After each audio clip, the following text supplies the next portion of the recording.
After a night of feasting with a new people, a new town, a new culture, as the Aftoki people, the orcs, some Goliaths, some outliers of the kingdom of Evervale, some spellkin, feast in an old, forgotten dwarven keep. South of the Spine, south of Evervale, on a peninsula saturated with seawater. The party rests, drinks, feasts, as they enjoy, at least for a moment, a small pit stop on their way towards some sort of solace. The morning being when the moon of Geoloon reaches into just above the horizon. Starts to then peek through the clouds, through the marshland. A white light starts to brighten the day or brighten the morning, as at this point people have finished their meals and have made their way back to their hovels inside this old dwarven keep.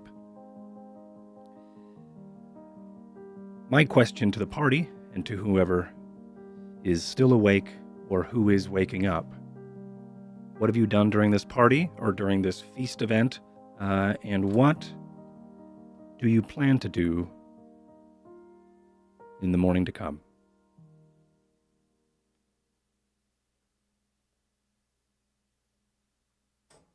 I think I was talking to people, probably, mingling, listening to stories, but mostly just listening, not really talking or sharing kind of our story. And then, I don't know, I think I'm probably going over and over in my head, like, which option is better, because I'm still unsure if it's the dire basilisk or pirates. Yeah. Where are you at this moment, do you think?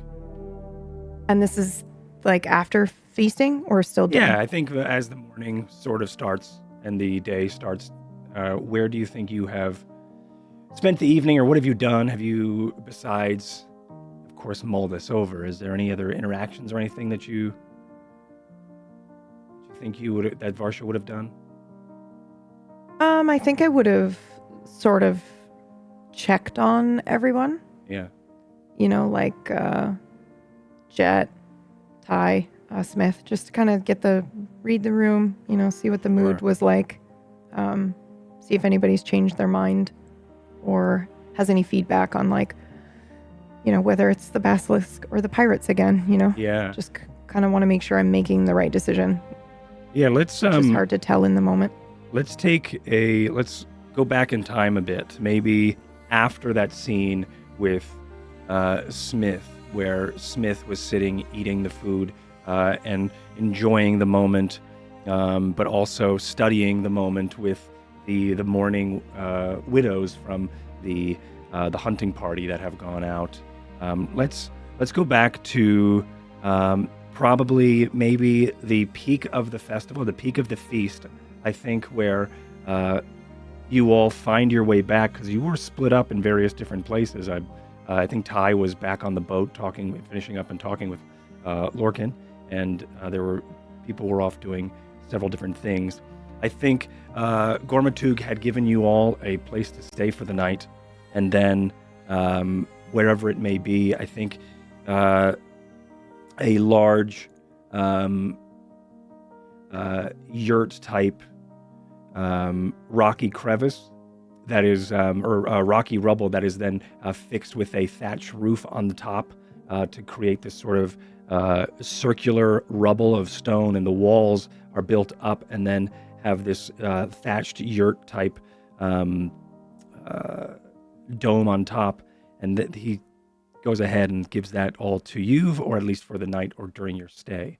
And I think we can have you all meet there at least and try to go over what has happened as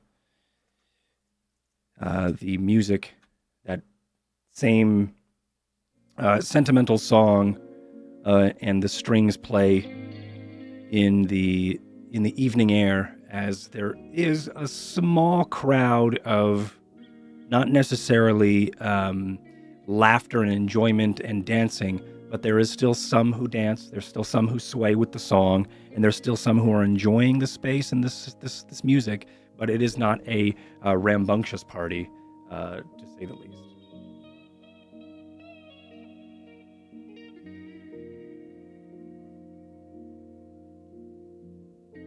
Everybody get something to eat. Yeah. It's really good. Did all the prisoners and everything get something to eat?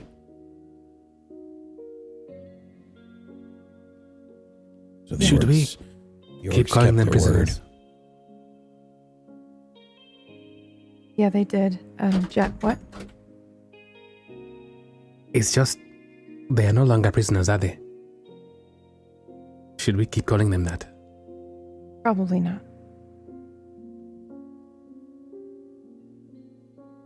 What should we call them? I don't know. Crew? Refugees? Crew?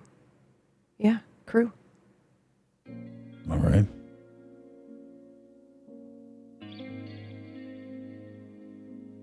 Did you talk to Lorcan, Ty? I didn't see him out there. Yeah, he's off fucking sulking somewhere. Gave him an earful. Did he have any sort of opinion? He had an opinion, yeah. Didn't really have any useful information or any sort of plan, though.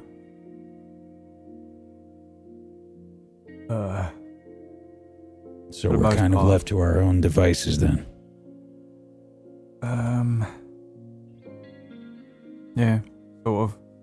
He said he's friends with the elves, but a fat load of good that does for us, to be honest.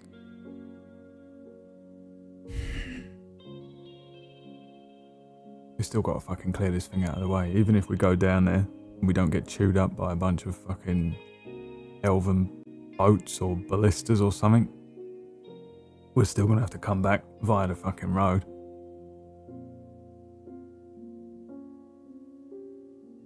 We will.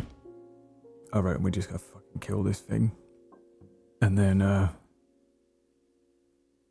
say we stick with our other plan. We let Lorcan take all the refugees.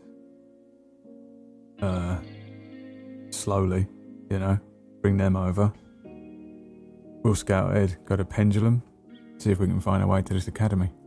Yeah, I agree. It's a good place, we can hold up there. Lorcan's fucking dead set on, running everyone out there. Sworn with swords. So we just fucking let him do that and we'll come up with our own fucking plan. Vash has got one. It's a good plan. Yeah. He can do all the fighting and, we'll come up with the, I don't know, counter propaganda / Varsha's intelligent plan thing. I've been thinking ever since they mentioned it. The Basilisk. They mentioned mirrors, yes? Yeah. Is there any way, Mr. Smith, can you make mirrors? Well, it's possible. I know a little bit about the process, but I don't know if we can find all the chemicals that we need. I think I might be able to do something, but it's not going to last. Mm-hmm. I mean, we can make some basic ones. They won't be very good. Nothing like you'd find in a fancy tailor shop or anything along those lines, but Maybe we can shine up some metal really well. Would you be able to fashion a mirror to my shield? Like I said, to a limited degree. GM, where are we right now? Right now, DM. you are. I think you're in that hovel, that rubble hovel with the thatch roof. It's about a 10 by 10. It's a snug night for all of you, but it's sort of your own area, your own resting place. Okay. Private quarters. I reach into my robe and I pull out this small vial. Inside it has what looks like filings of some sort of metal. I pour it into my hand and I wipe it on my face. And then after a while, in fact, I get another vial and I rub it on top of that. And after a while, this reflective face mask becomes flat and like a mirror in front of my face for a second. You can't see my eyes, just this mirror face. And then 5 seconds later, it crumbles into ash. And I say, I can do that, but not for long. I can keep doing it, but I can't do anything else if I try.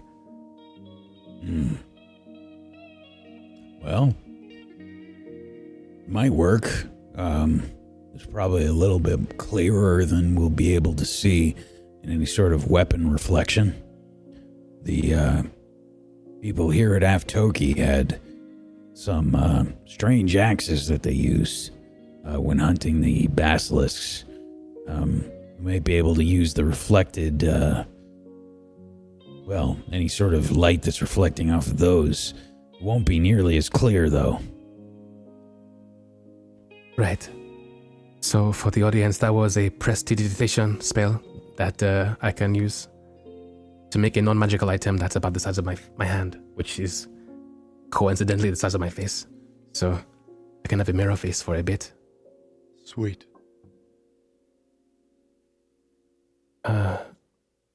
It would mean that I would be, for lack of a better word, a bait. But you could see it with my face, and they could see me. Oh, what could that be? Can you do it on other people? Yes. Yes, I could. Well, maybe let's not have you be bait, Yeah. Jet. Okay. You're the best healer here. You're right. Keep you alive. I can try. I can be the bait. You are fast. I was going to Really? suggest Smith or I, but he's faster than us both. Well, unless he powers up them boots, whatever the fuck that's all about. Also true. Well, I've been thinking of some tweaks I can make to my armor. A few things that I can do. There's some bits of some reflective material and powders that I can use.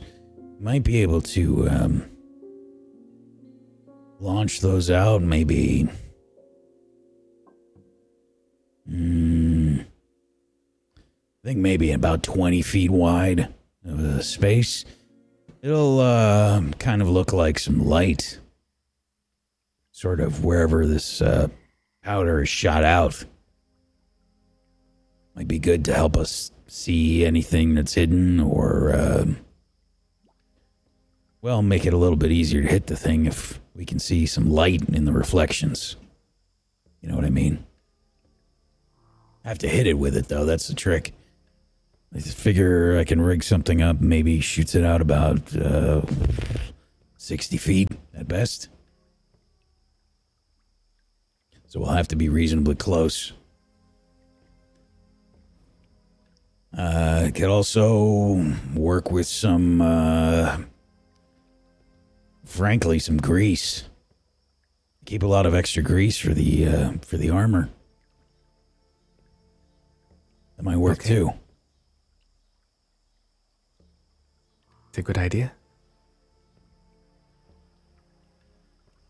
If we or if I choose to use the mirror, just know that, I don't know, don't look directly in its face. No. You would have to, We can close our eyes, can't we? yes. Yeah, Are there don't any look in books? his eyes, Right. is what Are I've there heard. any? But are there any books around about basilisks? At all? I know they hunt but these things. I did talk to a bunch of the people around Avtoki. Learned a few things about these basilisks that they know. Okay. We have to watch out for poison. I've got a few ways to protect against poisons and whatnot, but Okay. I don't have a lot of supplies. Wouldn't be able to do it very much.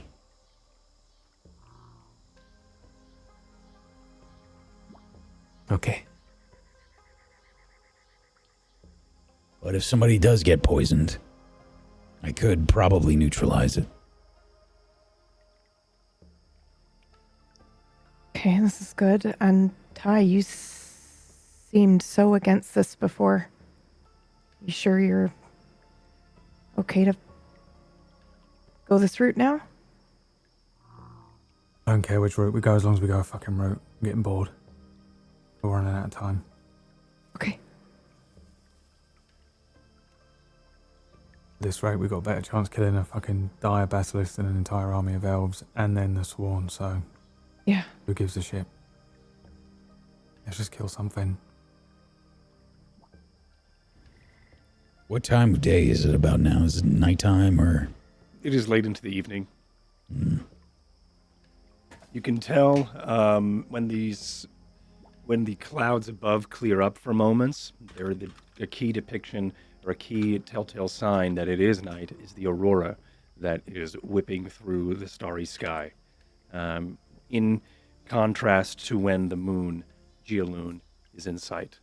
So looking when the skies do part for a moment and the clouds separate for a bit, you get to see a skein and a couple of strands of twilight as it dances in ribbons above, signifying that it is night.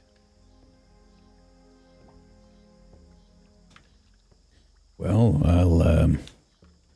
I could probably set all this stuff up for tomorrow.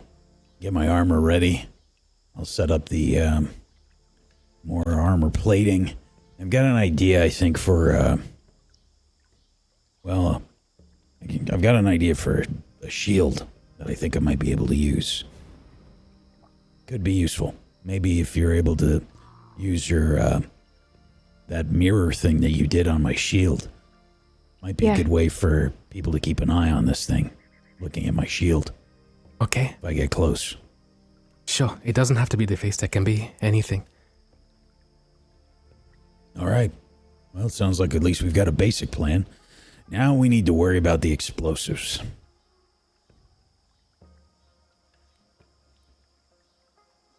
Explosives. Yeah. I don't know if we've got a way to directly fight this thing. If it's as big as a mountain, or top of a mountain, then we might have some problems just trying to swing some swords and spears at it. You know what I mean? Yeah. No. So I know you've made explosives before. Is it possible that we could... I mean, Jet, you do this thing where you've got this almost like sudsy... It picks things up. It looks almost like a hand claw. This thing. And the hand comes out of the bottle. Yes, yeah, that. Could it lift explosives and potentially if we lure it to open its mouth, could it just take it in there?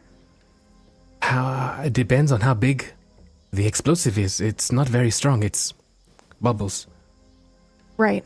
I'm just wondering if it could, if we make an explosive light enough, maybe it could just take it right into its mouth. This thing is as big as has been said to us. This is probably going to be a few barrels worth, a few casks of explosives. Reckon we can make it Right. eat it? Yeah, but that's what I'm saying. We needed And to. then what though? Oh Eat my a god. fucking bunch of fire. Yeah, but Well- it wouldn't eat something unless it was stone, right? And it likes Right. to eat people turned to stone. So we can't even hide a barrel in something that wasn't stone I mean, unless we had like a sculpture of a person turned to stone and the barrel was inside of it. is all stone equal to a basilisk? Is, I have no is, idea. Is granite as tasty as emerald? Maybe one of the hunters might know. Yeah, Well, maybe. I did ask around, but I don't think that came up. Okay. Because maybe we could fashion a disguise on the bomb or poison or trap so that whatever rock we use looks attractive to this thing compared to the surroundings. Make me a history check, Smith, as you try to recall and remember the conversation you had with Gormatug and some of the hunters. 7. With a 7, you recall exactly what you have depicted, which is, couldn't quite remember if that came up.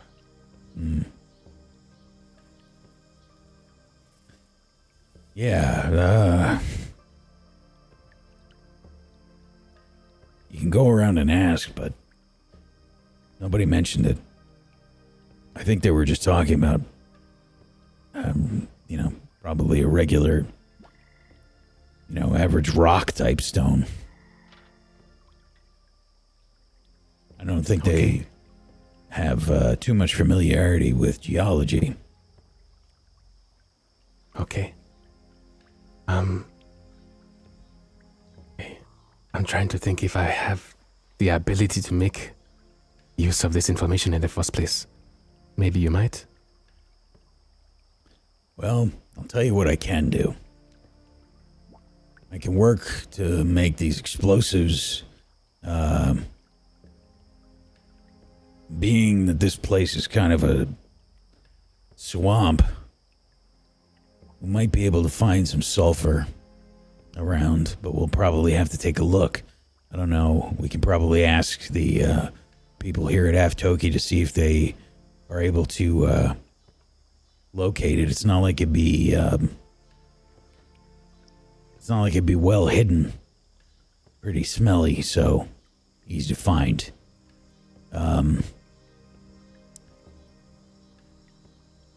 There's a few other ways we can make it, but it'll be a lot harder to make a large quantity. We'll need at least 1 barrel. Probably more. Okay. Maybe we could ask the people here. Maybe they Ask have... if Wouldn't hurt. they know how to make explosives. And what if we put the barrels of explosives on a wagon and then we used your soap to move that wagon, drive that wagon straight into creature? It is possible, but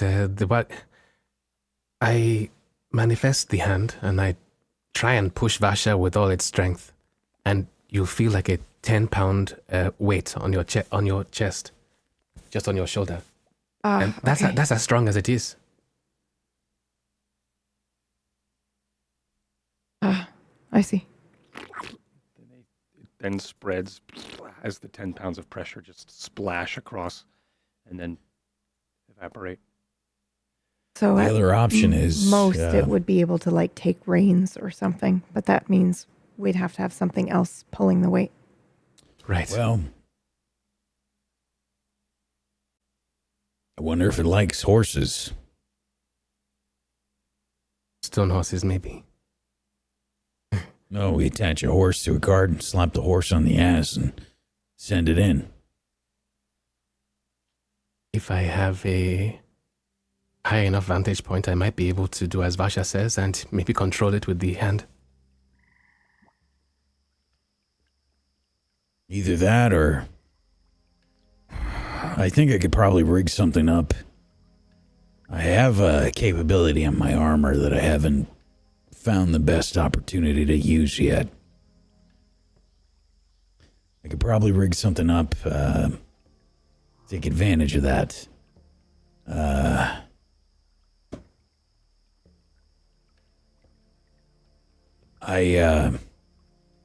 Well, when enough energy is focused and I probably motion towards one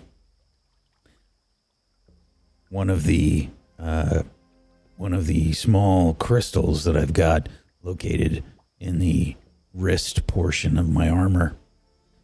When I focus enough energy through this crystal,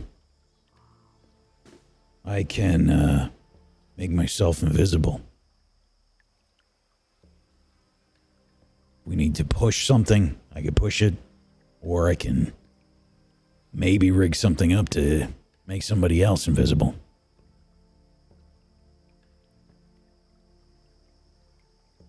Okay.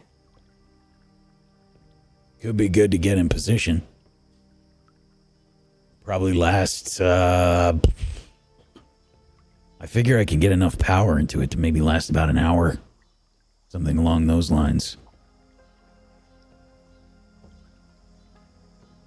I think the creature is big enough that any element of surprise will be a good thing. Might also have a hard time finding us if it's so big. True. I hope.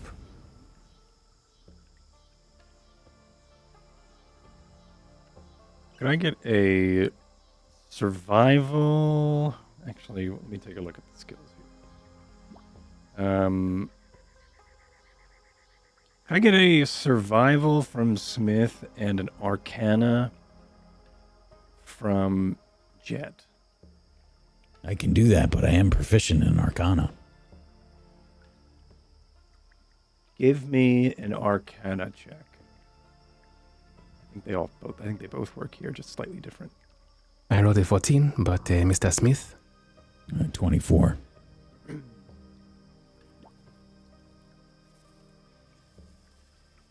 Jet, I think you remember...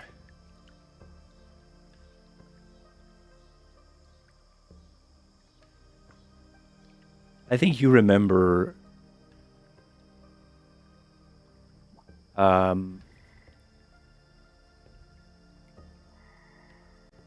I think you remember plains after the Crimson Harvest were known to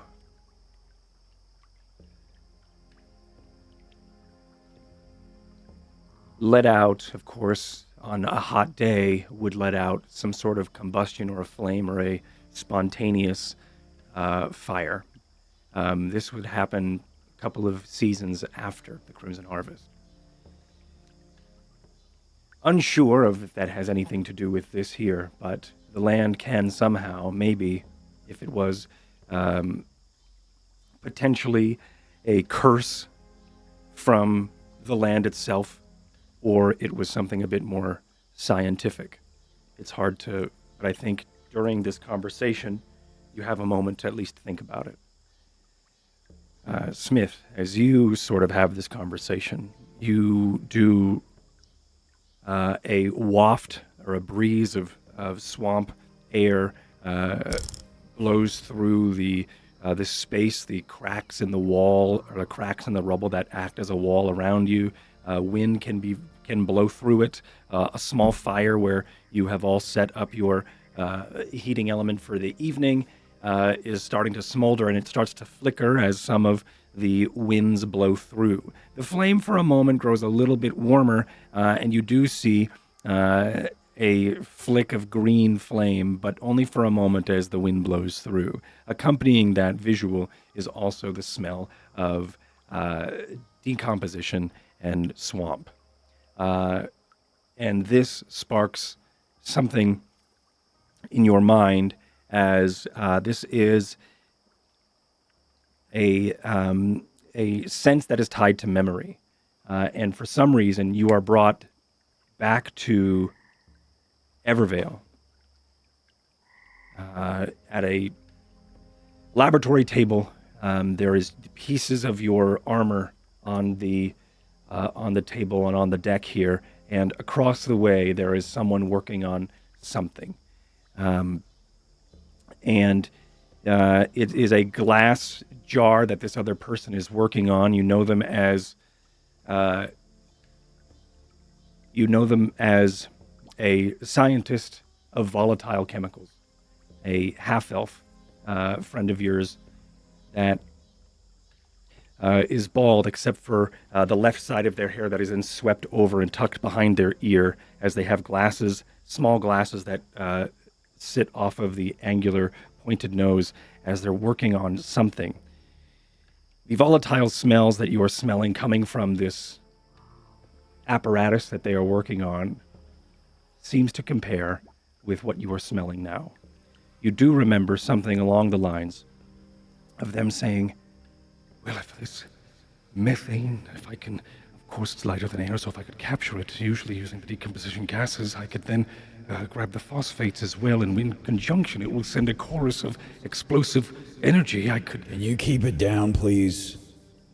I'm sorry, I'm having a very hard time figuring out what I can do. I'm having a hard time capturing what it is.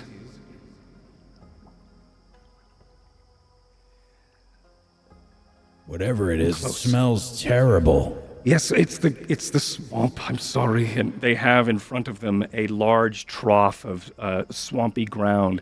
There are bones inside of it. Looks like it could have been small, you would know as livestock, dead from the farms that have been slaughtered. The bones have been brought to this person so they can do this science experiment, of course using decomposition and being able to then use the saturated water within the ground to then try to harvest some of these gases to then create some sort of explosive. They are having a very hard time trying to figure out how to transfer the gases that are in theory in this trough into this vessel. I need you to give me another Arcana check with advantage, as they are. I can't quite. Something simple is. I could only. 15. With a 15, you've noticed, and I think probably as you're working and as your annoyance starts to build, because you are yourself are trying your best to think, but this person is one of those out loud thinkers, one of those people who whistle at the office and you're trying to get something done and they just won't, they're doing their own thing, and it just starts to seep into your psyche. And I think you snap into there is a potential solution that they haven't tried yet. Either the gas is heavier than air or it's lighter than air. And what they've been doing is trying to siphon the air or this methane gas from this sewage system from the bottom. The bottom of this trough is not harvesting. There is the option, though, that this gas could be lighter than air. I can't... If I could pump it in, that would be simple. Just don't know. And then you're brought back. Another gust of wind kicks up the flames of the fire for a moment, and the green tinge happens again, and that brings you and grounds you back here in Eftoki with your friends around you as you're continuing to have this conversation with Jet.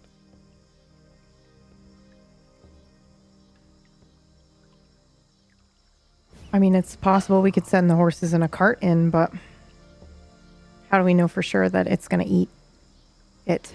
You know? Right, the horse has to look at the creature as well. Mm-hmm. Otherwise, it's not going to work.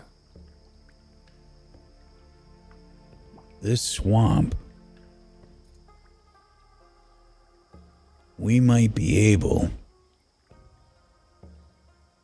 to use some of the gas that's being emitted from the ground itself.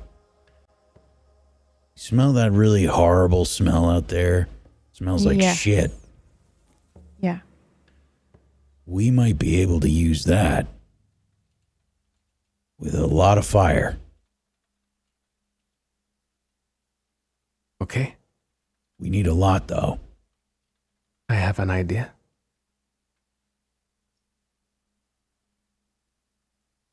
It'd be a lot faster, at least, than trying to gather all the ingredients for an explosive. I don't know how long that would take. And I don't know this land very well. We would have to go somewhere where it is highly concentrated. And when we don't know where this thing is, really. True. But if we can find a place in the swamp, I should have the materials to collect the gas. I could make it, simply enough. I have the the right tools for the job.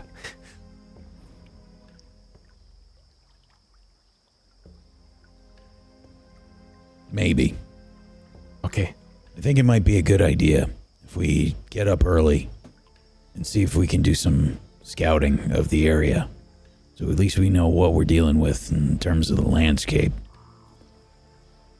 And while we're out there, I guess keep a nose out for anything that smells particularly rotten. Once we get a better idea of what kind of landscape we're dealing with, then we can come up with a plan that might actually work. Okay. In that case, overnight, I need time. I need to ask these people for leathers, and I want to make balloons out of the leather so we can collect the gas if we're going to do it. I'll be up most of the night sewing it, but maybe with help I can make more. Yeah. Where's that I'll fucking help. elf? Elf. You bring that elf Oh. with us. Oh, Yes. one Hi. from Stormford. Yes. I haven't seen them. Is he on our boat? I mean, he should be. I can ask around. Oh, The that is folders. fucking brilliant. That's Okay. his name, right? The folders. Yeah. Drake. Drake. Yeah. You actually never saw Him Drake. again. Yeah. Ever since. Well, I'll still go ask around and Okay. see. Here I am being like, who the hell are they talking about? Yeah, no, that person has. Yeah, You've not seen him fire since you mage dropped him who's off. Yeah. Perfect for this. Yeah. Right. Yeah. I Yeah. refuse to make I an didn't think NPC. he came with us, to be fair. Out. Just for the record, I thought that we left him behind, but I really have no idea who made Yeah, it onto yeah, the no, boat. that- I don't um, think we would have purposely There was left like him a behind, but cut it's scene of possible he people getting fucked onto off. the boat, Yeah. so I don't know. Yeah, it was Yeah. it was a Exactly. cutscene of people getting on the boat, but I think I remember making a point that he never showed up. You never saw him, and Yeah, when you did ever go again. check, and you did go check the cell, he He's wasn't in the there. fire realm. Yeah, Yeah. He- Okay. who's to say where they are? Maybe we'll run into him Right. again. Okay. So I will say that I go off and fuck off and try to find him for about an hour. Okay. I And then fuck I'll off come as back. well, and I got my own plans for Okay. the evening. Of course you do. I spend my time with my mage hands trying to sew together some leather balloons. Yeah, I think we see a montage of Jet working with various different hides and skins. It is very interesting as you are talking, or at least talking with Gormatug, and Gormatug is translating with some of the folk here in Aftoki. As I think, like I said, there's this montage of different scenes where they're talking and translating, and you receive this textile, which is this very small, thin-scaled leather that they keep using, and you keep seeing this motif of it around the place as this silver-scaled, very elastic type. And I shouldn't say very, but it's got a bit of elasticity to it, as you have seen when the winds blew into the sails. They did balloon for a bit, and they did sort of have that elasticity as they filled with air, as they were then pushed the ships toward Aftoki. You do remember that, and also you do receive a couple bales of it, and of course some of these haphazard, and it's not like cut like you would at like a fabric shop where they're down on a spool and they're like, here's all your fabric. They give you piles and piles of, and some even off of their waistbands, some of just these strips of, they vary between 3 feet and 6 feet of this scale. They do tell you, and there are pocks of crystalline spines that are sometimes on them, these calcified spines And they do tell, or actually Gormatug is the one who translates, and you finally do discern the information that this hide is Basilisk hide, as they are able to give these to you as you are beginning your night of sewing into these various balloons. Go ahead and give me a survival. What would be a good performance? check. I'm trying to think of what would be a good check here Probably for you. survivor. Yeah, survival's probably best. Would it be with advantage because I'm being helped by these people? Yes.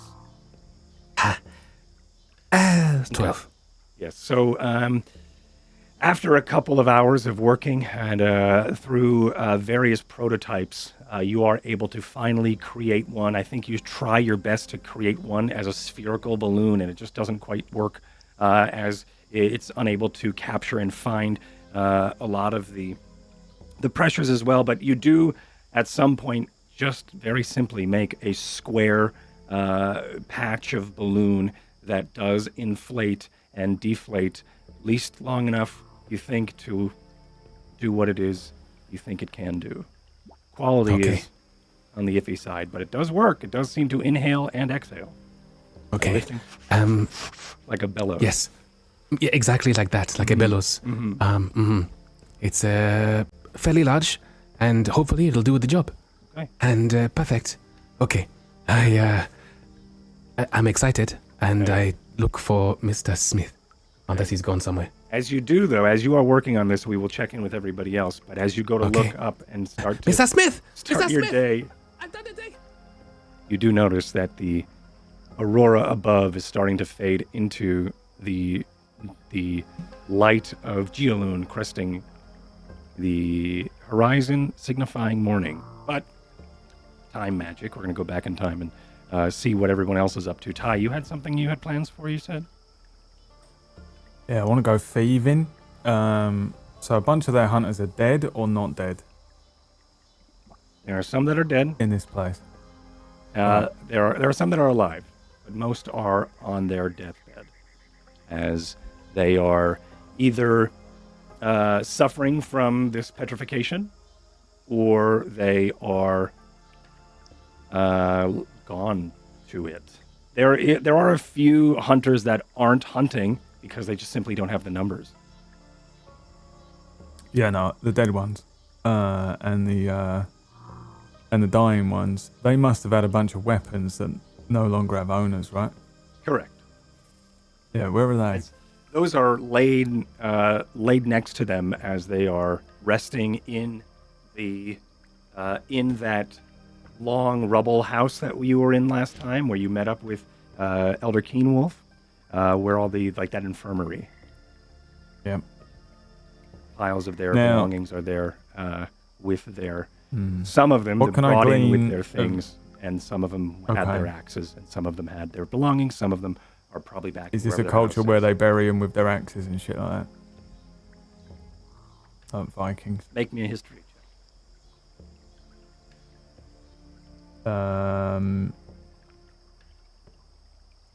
Or an insight. Can I argue some form of insight? Yeah, insight. Because I would say I don't know anything You about wouldn't know these his people, Yeah. This and is I'm basing it on what I am wandering around town looking at tonight. Yep, and insight it is. Yeah, so you tell me. With a critical, you rolled a natural 20. You tell me. Do they bury these people with their axes, or do they leave them? What do they do with the belongings? The fact that they're brought in with them makes me feel like yes, but the fact that they do not seem to be a warmongering culture makes me think no. But a lot of them are fishing and hunting and stuff. Whether they take pride in it or not, I can't tell. So maybe they would want to be buried with their stuff. So you know what? I'm going to go with yes. Okay. Even though that really does not serve my purpose. Right, yeah, right. It was good. It was a great way to logically figure out and step into their shoes, into the culture's shoes, and figure it out, which is awesome. I'm gonna give Probably you, what I'm doing in a way. Yeah, exactly. I'm going to give you inspiration as you sort of role play into what Already is have actually it. not the best for your character at this moment. So yeah, I've already got one. Oh, you do? Okay, great. Well, get fucked me. All right, so you, I tried, and Yep, yeah, I appreciate it. Yeah, of course. And Well, in that case, yeah, my intention is to go in and just like steal a bunch of like dead people's stuff. Since I don't want it anymore, but I won't do that since I figured this out. Maybe I'll walk around a bit. I'll walk up and down that place where we came in, where they're taking some of the petrified and afflicted, and then I will go back out to where I saw the working folk that are in the town, and I saw the people that were using like bone clubs, and you said they had a bunch of like axes and stuff, but I don't know if they're on sale or if they're just around. But I'm going to see if there is a vendor of these weapons, whether it be the bone clubs or the axes or anything like that. Okay. If it doesn't look like that, then I'm just going to wander around until I find the things that I want. Do you want to know what I want? I would like to know what you want, but you don't see any vendors or anything. There are people who have these wares, but there's not like a shop somewhere.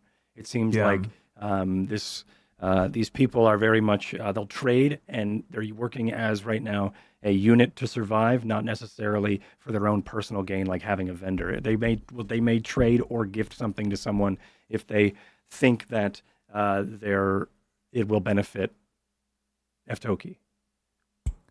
The only trading they really do is usually with is in export and import, like the food from like the food and fish out to Carantir, as well as, of course, the burn bush paste that they would get from the burning sands. Okay. Here is my shopping list. Okay. What I would like is 2 weapons that would work as small, strong sticks. They would be Eskrima sticks in real life, or something similar to that. Stronger than, I guess, a kendo stick, but something like that I can use to instead of. So I'm foregoing the blade when it comes to humanoids, like sentient creatures. With this big thing, I don't care. And like hunting and stuff, it's just whatever. But I'm going to put, I don't want to replace my falcata and my scimitar with a falcata and a scimitar. I would like to replace them with some form of bludgeoning weapon, ideally not just an actual crappy stick, but something that actually works like that. So ideally something that works like a small quarterstaff that I can take 2 of, or something like that. Secondarily, I will purchase like a couple of like hand axes and just remove the blade, because I'm guessing these wouldn't be like forged in a way that the axe, because this is quite a primitive hunting culture, right? So I'm hoping that maybe I can detach the blade part. Yeah, the axes here are, a lot of their metalworking goes into their tools, not much their weapons. And, well, I should say their weapons. Their axes, of course, are also a part of that category. But fine craftsmanship does go into the axe. The axe face and the axe blade is much larger than the handle. Like if you have it's more a rounded cleaver than it is an axe that you've seen. They utilize those as if they are like, as if they're brass knuckles, but with a large face that then has a point on the edge. And that is what they use to make various cuts. There are some that have fastened them onto longer sticks to create this axe type weapon. But the more common that you see are these polished metal bladed knuckles that have been utilized and shown off to Smith during the feast in the evening. There are several posts and poles that you've noticed that are holding a bunch of different tarps up, or not tarps, these skin and hide, basilisk hide drapes and tapestries that are, some of them have etchings across them or striations across every couple inches or so. There's a pattern, and you notice that to be shaved bamboo, or at least something that you would notice that is some sort of dried vegetation or reed that is grown locally. And then there's also some that happen to be in a little bit more of a stained yellow, shaved sort of material. As you do inspect some of these materials, you do notice that shaved yellow type is actually some sort of bone that has been shaped and hewn to around the size of 2 to 3 feet, as they are used to post up different flags and things for Aftoki. So when it comes to those sticks or screamer sticks or things, there are things that you can improvise and use. But as a weapon, there isn't much that you see they have besides those bladed knuckles. Yeah, those bladed knuckles look so cool, and I want to use them, but... Same thing that happened with the gunblade. I'm giving you these cool weapons, and you go, nah. Yeah, I know, and I throw the cool knife off the ship. I know, I'm so sorry. No, it's all right. Instead, I'm going to break apart a tent thing. and use it as Yeah, exactly. Okay, well... Okay, I'll take note of that for now. Yeah. That stuff looks like... I can probably shave that down to about, 2 feet? Yeah. Two sticks like that.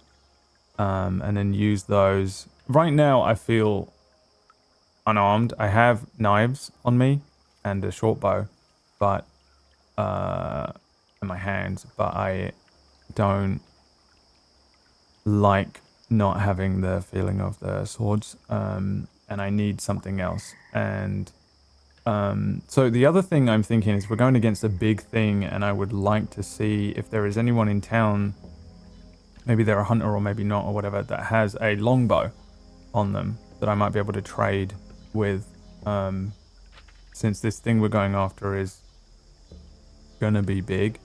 My short bow is not gonna be too effective, so I was hoping it might even be a temporary trade, but I probably won't be able to actually convey this.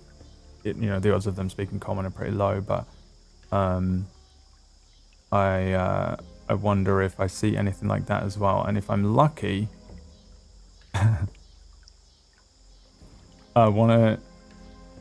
I have one thing to trade, honestly, at this point, apart from some gold and silver. And I don't know if I've even seen them use gold and silver, right? Like they're exclusively trading in stuff. Haven't seen much gold or silver used, and also your gold and silver is stamped with some sort of depiction of Evervale. Yeah. They can smell it. Come on now, you got a forge. Right? Or is it not? Is it magically minted? Yeah, okay.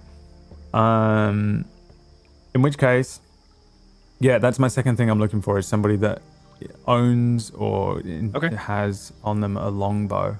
Make me persuasion, as you do see some people who have a various form of ranged weaponry and some that signify or resemble a longer bow. Yeah, 19. A 19, I think after some time and some frustration between one of the people here in Aftoki as they try to make their way after a night of feasting, you could see that they are very exhausted and probably about to slip into a food coma as they make their way back. You do notice that they're using their a long bow type shaft and it flexes when they put their weight on it as they're trying to make their way back to wherever it is that they call home. And there is a frustrating conversation of two people who do not speak the same language as you try your best to signal and signify a trade between your bow and theirs. I think with a 19, should be at disadvantage. Go ahead and roll me at the disadvantage because you do not speak that language.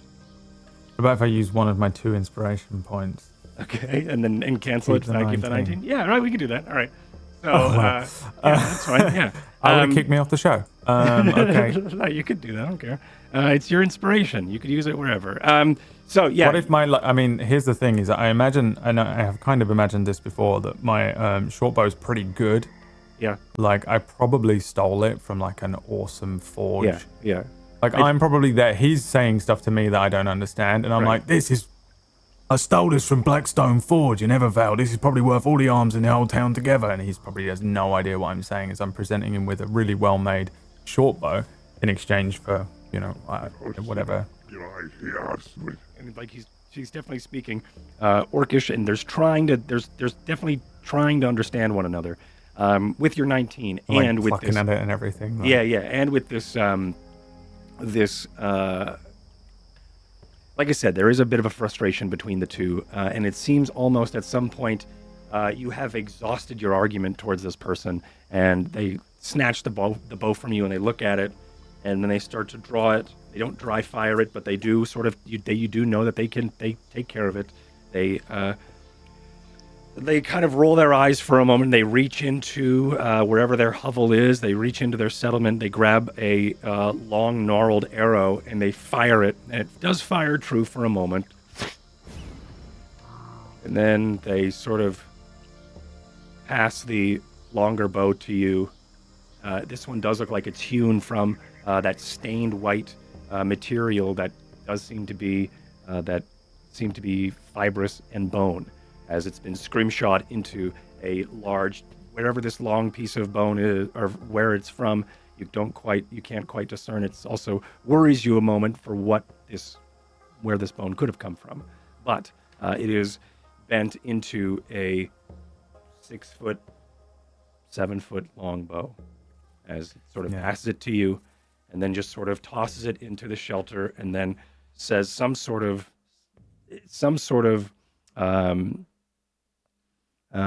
salutation like exit greeting that signifies that they're done with the conversation. You've heard it a couple of times from various of the Aftoki orcs as it just sort of Rakashi. To you too.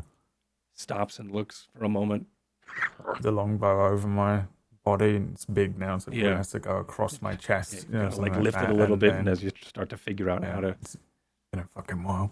Mm-hmm, mm-hmm. It's no good for sneaking around towns, but not at all. Probably going to be more useful for what we're coming up with over the next couple of weeks, moving across the lands.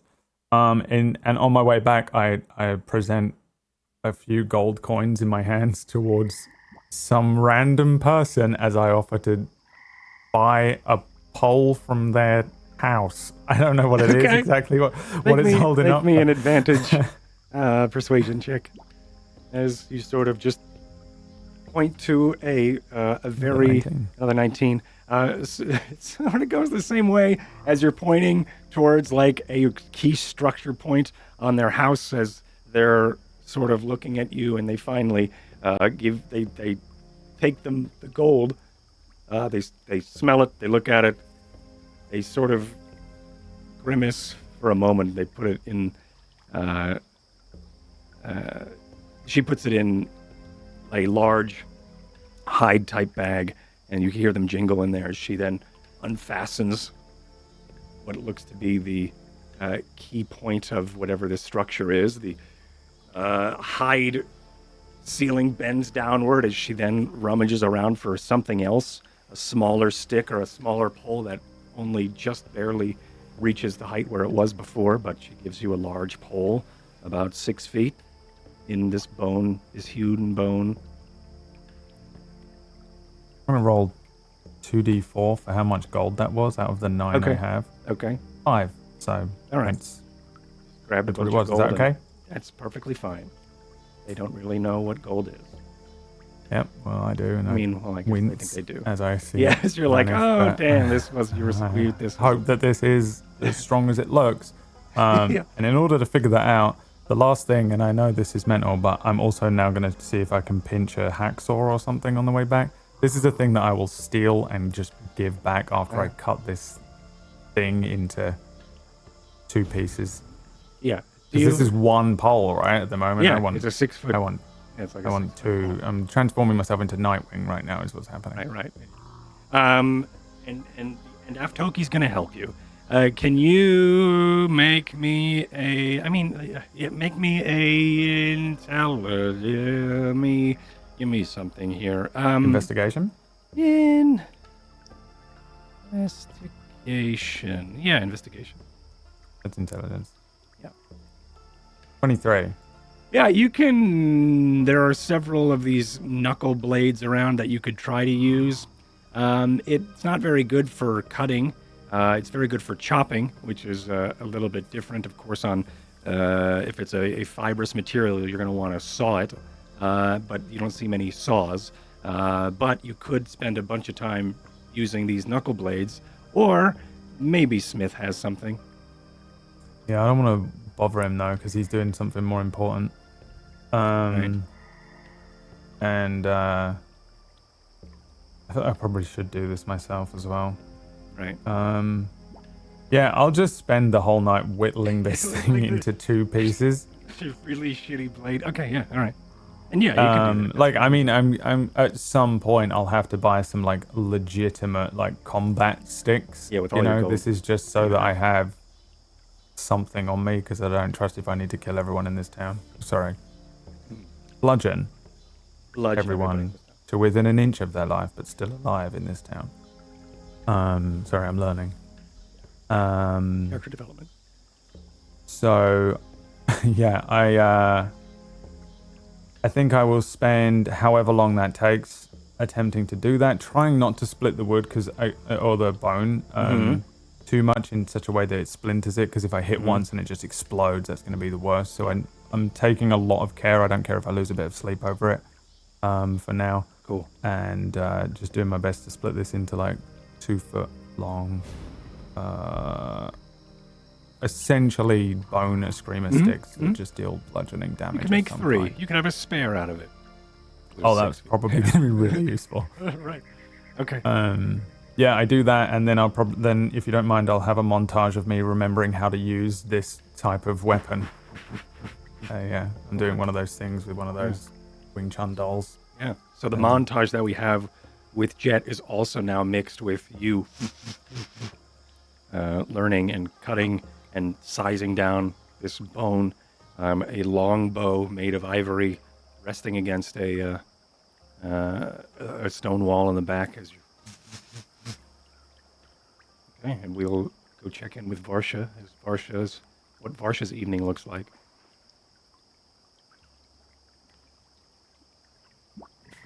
There she is. I am. Okay, so I think pretty simple. I look for our friend, and I assume I do not find him. Which of the friends? The Drake. Yes, the Drake. Because I went to go look for him, and I assume I don't find him. And then afterwards, I will help Jet. Okay. Kind of like, I think he was saying he was going to be up most of the night. So I think I do the standard stuff of, making sure my armor is, I think I had a one thing down on my armor class. So I'd like to get my armor repaired, if I can do that. Yeah. Because I got a critical fail at one point, or they got a critical hit on me. You got a critical hit, I think, yeah. Yeah. So I get my armor repaired probably, or drop it off, and then I'm helping Jet for most of the night so that he can get a full night's sleep and not be exhausted on the day of the fight. Okay, if you just grab this and okay. And okay, this one? Yes. Okay, it's all right. Like Oh, all right. And where do you want me to put this? Okay, just here? In the back. Okay. And the night goes like that. Yeah, that's it. That's most of the night. Yeah, great. And Smith, anything you are doing while we sort of wrap this evening and make our way into the morning here? Yeah, I think I would be working as per usual on the armor. Yeah. I'm also working on sort of figuring out. I've sort of written down where we are, like in terms of a plan. I'm writing down, maybe just with a piece of charcoal or something, on the ground or on a rock or something along those lines. Just all of these different ideas that we might have, trying to come up with some kind of feasible plan. So I've gotten written down, investigate the area, making some kind of explosive with gas or black powder. I've been hearing Jet, probably in the background or something, talking about his balloon and Varsha helping. And I've written down different things that I need to make sure are working properly with my armor. Some kind of invisibility and making sure I have enough grease. And then thinking of a way to ignite the gas or the black powder and getting this monster to eat it.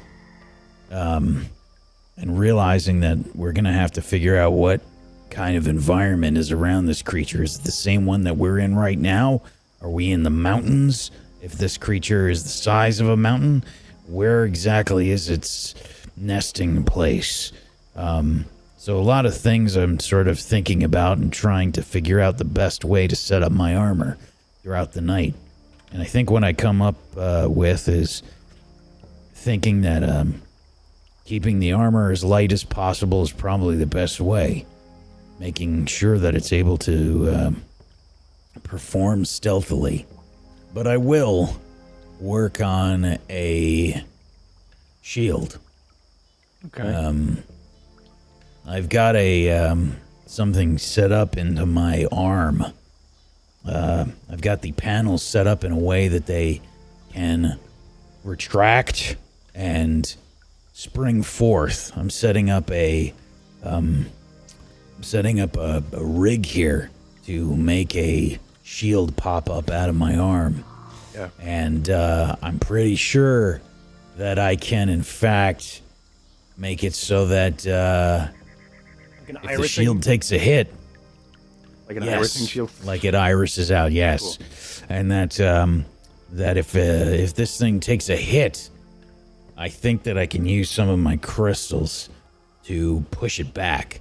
I don't know if it'll work against something this big, but it should function like a shield nonetheless. Cool. So I think I've got all of my tools out all over the place. It's probably a big mess. Yeah.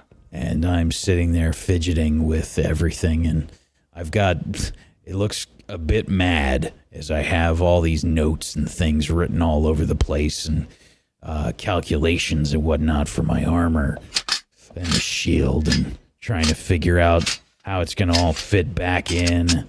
And I just will spend most of my time working on that. Okay.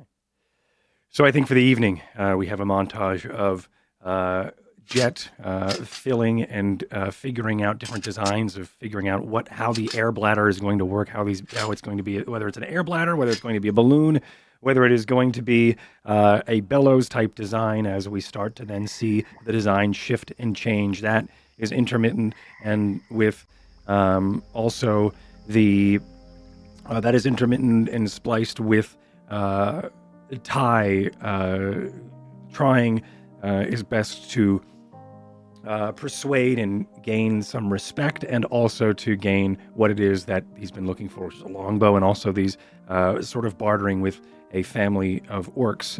It's comedic in a way, seeing Ty do such a trying to persuade and trying to use this much people skill, which has seemed to be so foreign to him, but he's still trying his best to do it. It's anybody looking in, it's a bit admirable to see as successfully he is able to then achieve these posts for whatever reason, and also this longbow as Varsha finds her way across and back and forth between Eftoki and the ships looking for someone, and then realizing and sort of coming to terms with the fact that she has not seen Letho, Letholdus Drake, who is then was left in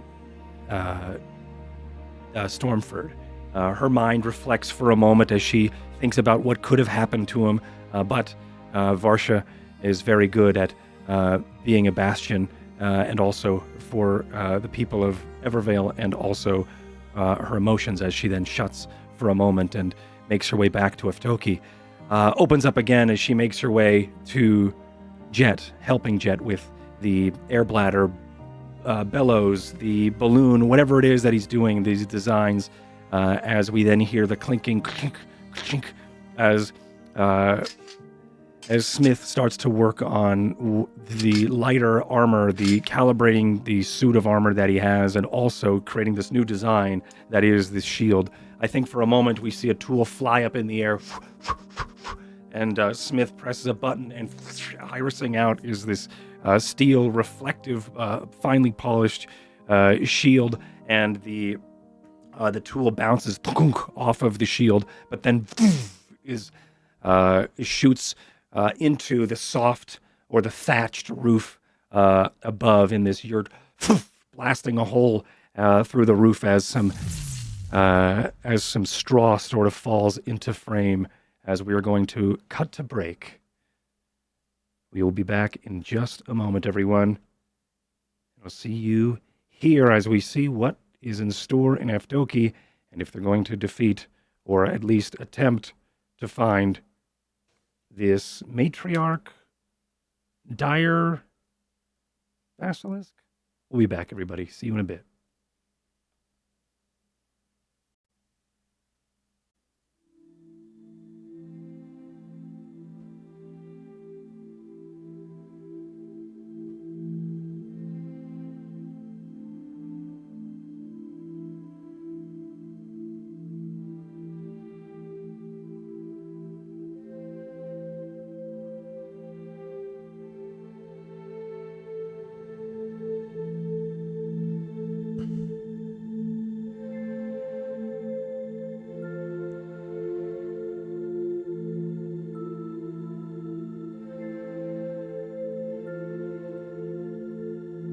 Morning starts in Aftoki as our party starts to make their day as they slept in, as they all continued to do what they could as they started to prepare their plans for facing this large creature.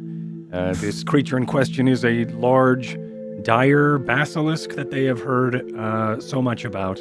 The land is swarmed by them, but for some reason, trade is blocked by a large, monstrous creature that the people of Aftoki are calling the matriarch. They are hoping to then rid this creature so they could then make trade a bit easier for Aftoki, as well as make their way south down the path toward some sort of way or destination of Pendulum. But the only way to do that is to clear whatever this large creature is. What are you all doing as morning starts to happen here?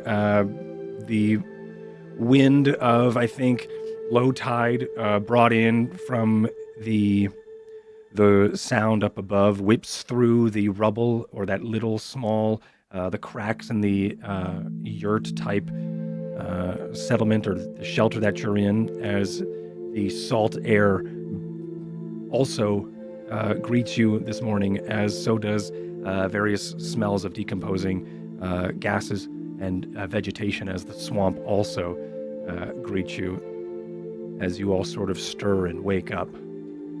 I think I fell asleep on the contraption that I made with Miss Vasha. Okay. And the smell of the morning, the high tide wakes me up. I guess the low tide? Anyway, I wake up and I go, Mr. Smith, it's done.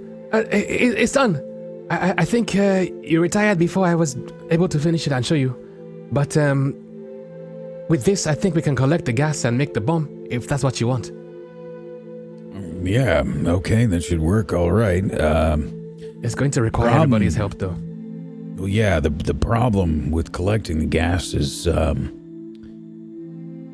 how do we get it to eat it? So I was thinking that, well, first of all, we get the gas, which is explosive, and then we refine it and make it pure. From there, we can then put it into a bomb and then find a hollow rock and hope it eats it. Okay. Well, we'll see what we're dealing with, I guess, when we get there. But first and foremost, we need to do some scouting. Okay. I strap on the bellows on my back, and I go, I'm ready. A large comedic backpack is strapped up onto Jet. You do all notice that it is shimmering with this hide scale, as it is in a deflated motion, but it is sort of draping over the bags that Jet usually wears. I'm wearing a giant kite. Okay. Yeah, as the frame starts to fall into position, as you start to adjust and jump in place, as it starts to adjust. Okay. I'm like in my armor, and I am also ready to go. Yeah, I was just waiting for everyone else. Sure. I've got two random sticks hanging off of my belt now. Mm-hmm. Probably I'll notice this too. Yeah. Yeah, we Like- probably noticed your. Are they next sanded. to? Yeah. Are they next to your other scabbards? Well, I assume I have the Falcata scabbard still, but the scimitar would have been given to Tenno. So Right. maybe these are in the Falcata scabbard if they could fit. Might just be wedged in because it's not like I have really any way to hold them. So they're probably just like in the belt. Falcata scabbard, but then pinned with the whatever would Yeah. hook in around the hilt. I call out to Mr. Taya and I say, are you still using the returning dagger, the polar dagger I gave you? You need it? I don't need it, but I couldn't help but notice the change of attire. Well, I mean, I might need it. What if I get attacked by a cat or something? Okay, Why would you? all right. Never mind.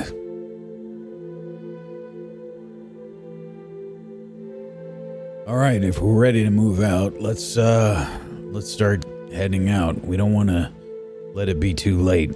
Let's figure out where we need to go and let's get there. Look, I got this ridiculous hunting bow as well, by the way.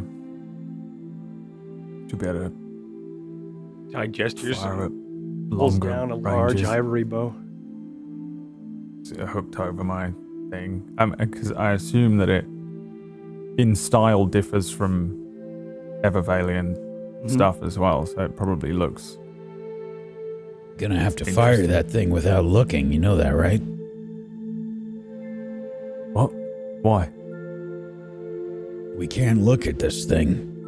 I thought it was just in the eyes. Well, we need to avoid any direct vision on this thing if possible. Also, if it's the size of a mountain, I mean, you probably should be able to hit it, right? I Hopefully. don't need to be able to see anything anyway. The last thing I killed I couldn't see. All right. Let's see if Gormatug is awake. Let's find out where we need to go. Yeah. Or let's go. unless I already know, DM. Unless I already got that information. Yeah, you've received that information. South, it's super simple. It's south on the trail, like the trade route. You will be able to hear it. It's known to be lazy and doesn't move often. Doesn't do a lot of roaming. Okay, That's what they say. It's pretty easy to find. let's move out then. I just test out my shield. Yeah, again, Just- you displays out. Okay, I can do this. While we are outside, I can mirror your shield for you. But once we get into combat, and I have to focus on other things, it's touch and go if you'll have it or not. All right. Well, I made it as shiny as I could. Okay. So, Well, I'll help you with that. And I grab again this vial of filings, and I smear it on the shield. I then get this spritzer I have of accelerant and spray it on it. And when it does, the entire shield then just becomes one solid mirror. Well, at least... The seams of the irising starts to then That's so seal, cool. as it is now a giant donut of reflective surface, as, of course, there is a little contraption in the center of this. The bunt of the shield, I believe we figured out, is some sort of crystal contraption, but the rest of that surface is, of course, now a mirror for now. For now. Okay. And this is just prestidigitation, so I have to make sure that this is something that I am focusing on. Every If I 6 stop... seconds. Yes. Yeah, okay. So no other spells I can use until... Just checking in on it every once in a while. Mhm. Yeah, okay. all right, let's go. Okay. And we're off. Yeah, as you are off, go ahead and I will need a investigation check as you start to make your way out into the wetlands. As your feet start to slosh into the wet wild as you make yourself as you go Sorry. south. Okay. You want investigation? Mm-hmm. It was an That's what investigation. you get for clicking the wrong button. Okay. Yeah. Pay attention, Pumpkinberry, please. 5. And the teacher is talking. Let's see. 22 from me. Yeah, about 3 miles or so. So maybe around 2 hours or so, 2.5 hours. You are able to start to hear in the distance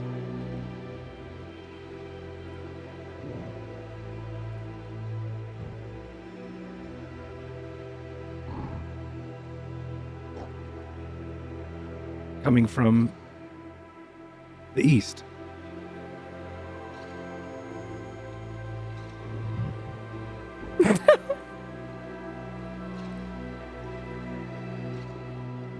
Did you all hear that? Mm-hmm. Yeah. It's too soon if you want to use the bomb. It doesn't seem like it's, for those who have tracked or hunted before, it doesn't seem like it is hunting, or it does just seem like idle breathing. It could be due to its size, that It's is... worse. Yeah, yeah, right. That it could be due to its size, that could be at least amplifying the sound, but you do discern that you are not far from where it could be. DM, Yes. would I be able to make a charisma throw? Check. Saving throw. Real quick. Sure. Okay. Why? Oh, never mind. Does Okay. not shit his Wasted nat pants. 20. All right. And was this you keeping your composure? Yes. Okay. Well, you do, and now you have a diamond. Because, no. Because no. That took longer We than all it know should what have. that fucking means. No, you don't. You are. I'm glad we got there because Who's? because Who's dying? otherwise it would have been me. No, so you you are able to, at least for a moment, you do hear this, you shudder for a second, and then you are able to shrug off at least the tension of the dread that seems to wash through the area.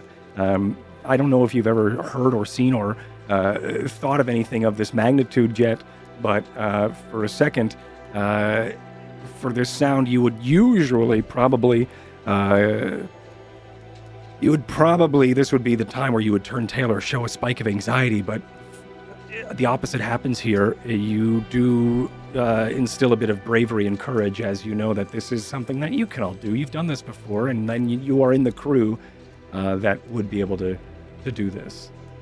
Back in Okay, Walden, me? back in Walden, you probably would have had a separate reaction seeing a monstrous creature like this. But you hearing this, you're not worried. And that's surprising, but in a good way for you. What do you all do is you just hear in the distance from the east.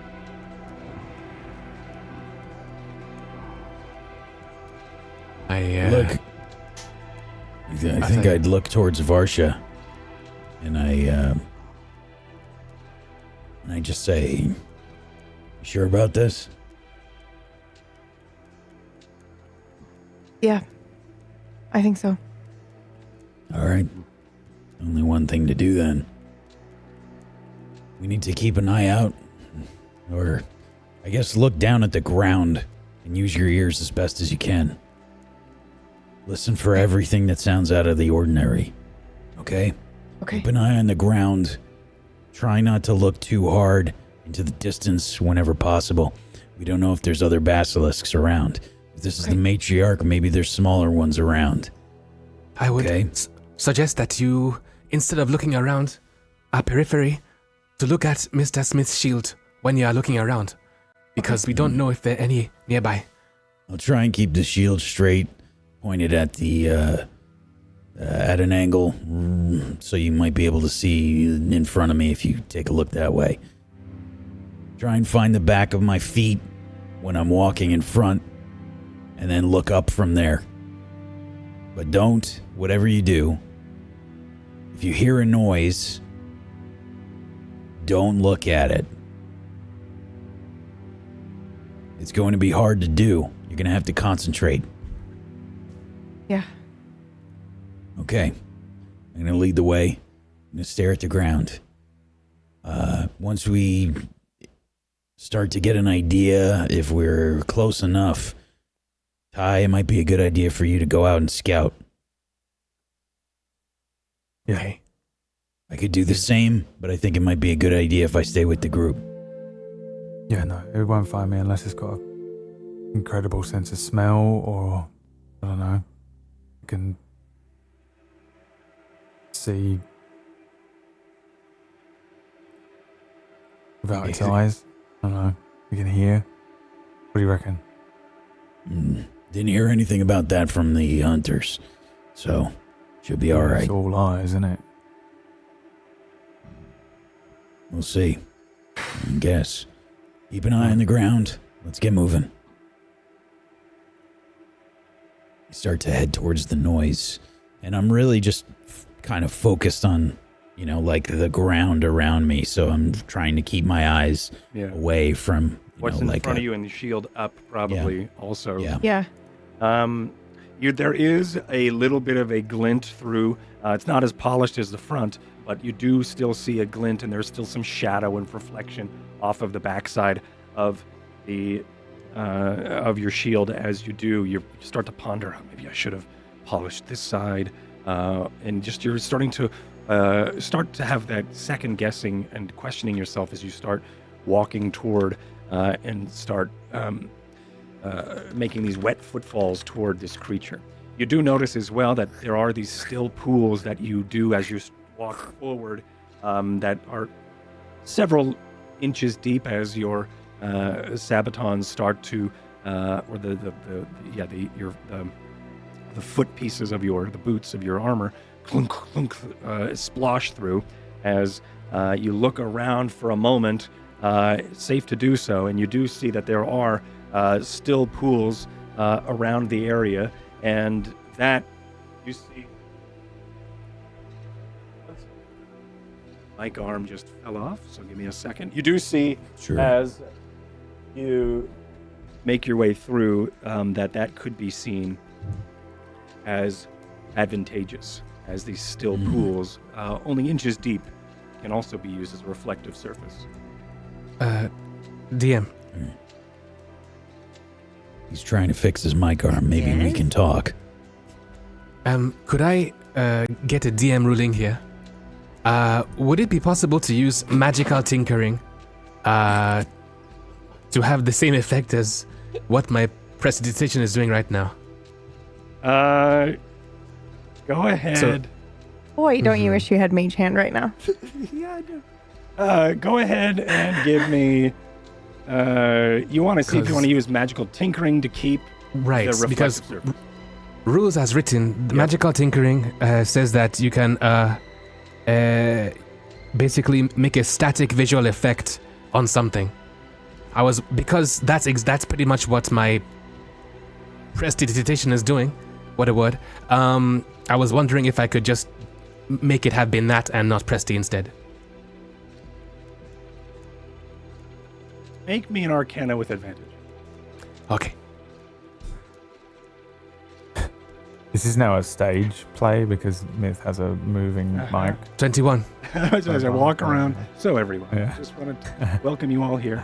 Welcome to my TED Talk. So the 21, you're able to, I think, with some, as you're walking or maybe even as you started to dress the shield, you are able to, with some abrasives and maybe with an oil, you are able to then polish, and instead of creating this magical effect that is the prestidigitation, you are able to use probably some arcane or alchemical soaps that could then also do the same effect with less energy from you or the winds itself. Since it works, I turn to Ty and I say, before you go scouting, your dagger. And I ask for his dagger. You do want it back. No, just for a second. Alright. I unclip it and hand him the whole thing. So I just take the dagger itself from him, and then I again get the filings and smear on it. Give you the whole thing. No, it's fine. I just want the dagger itself. I smear you're gonna be busy the filings on it. Trying to do that, it's gonna come. It becomes a mirror dagger, and I let go, and I go. You can use that now to look around as you're scouting by yourself. Okay. And I can definitely look at its eyes in a mirror. Maybe. Well, not exactly, but you can look at the rest of it. Okay.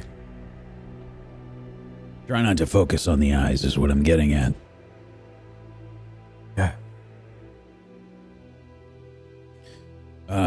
You see all these pools around us? There's still pools here, Jet? Yes. Yeah, they might be good sources of gas. Why don't you test it with one of those bladders that you made there?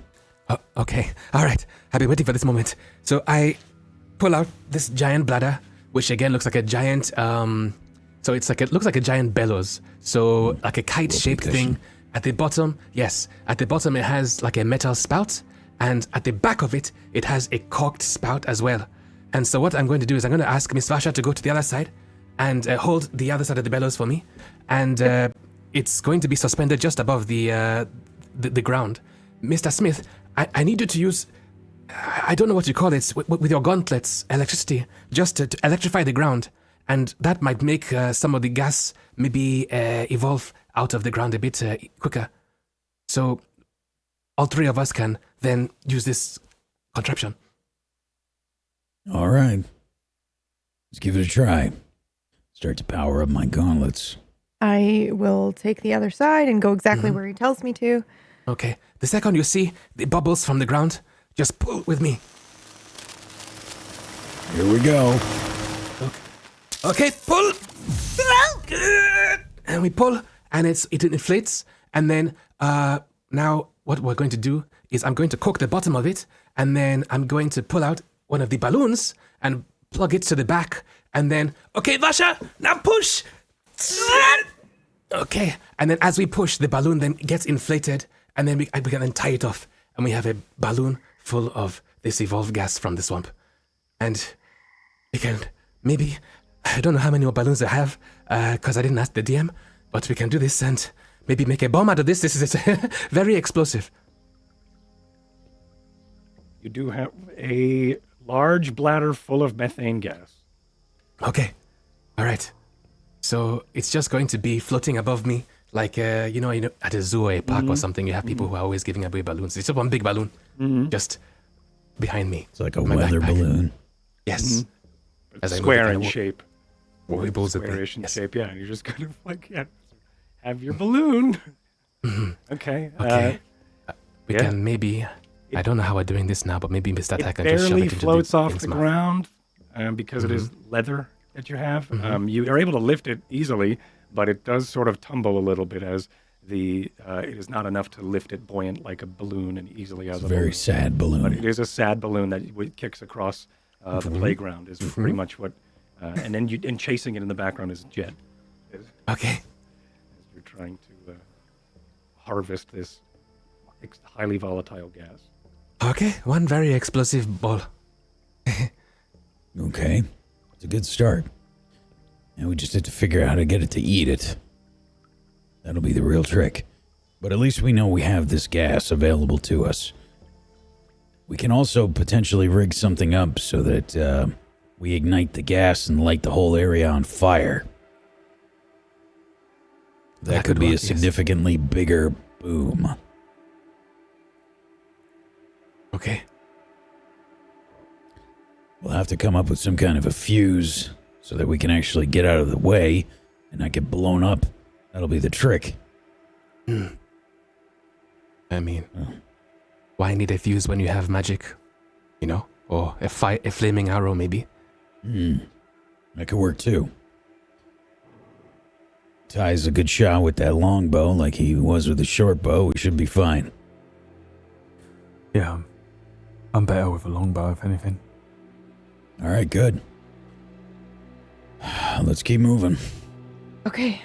See if we can get, well, I don't know, some kind of a look at this thing. And I'm going to keep heading towards where we heard these sounds. Okay.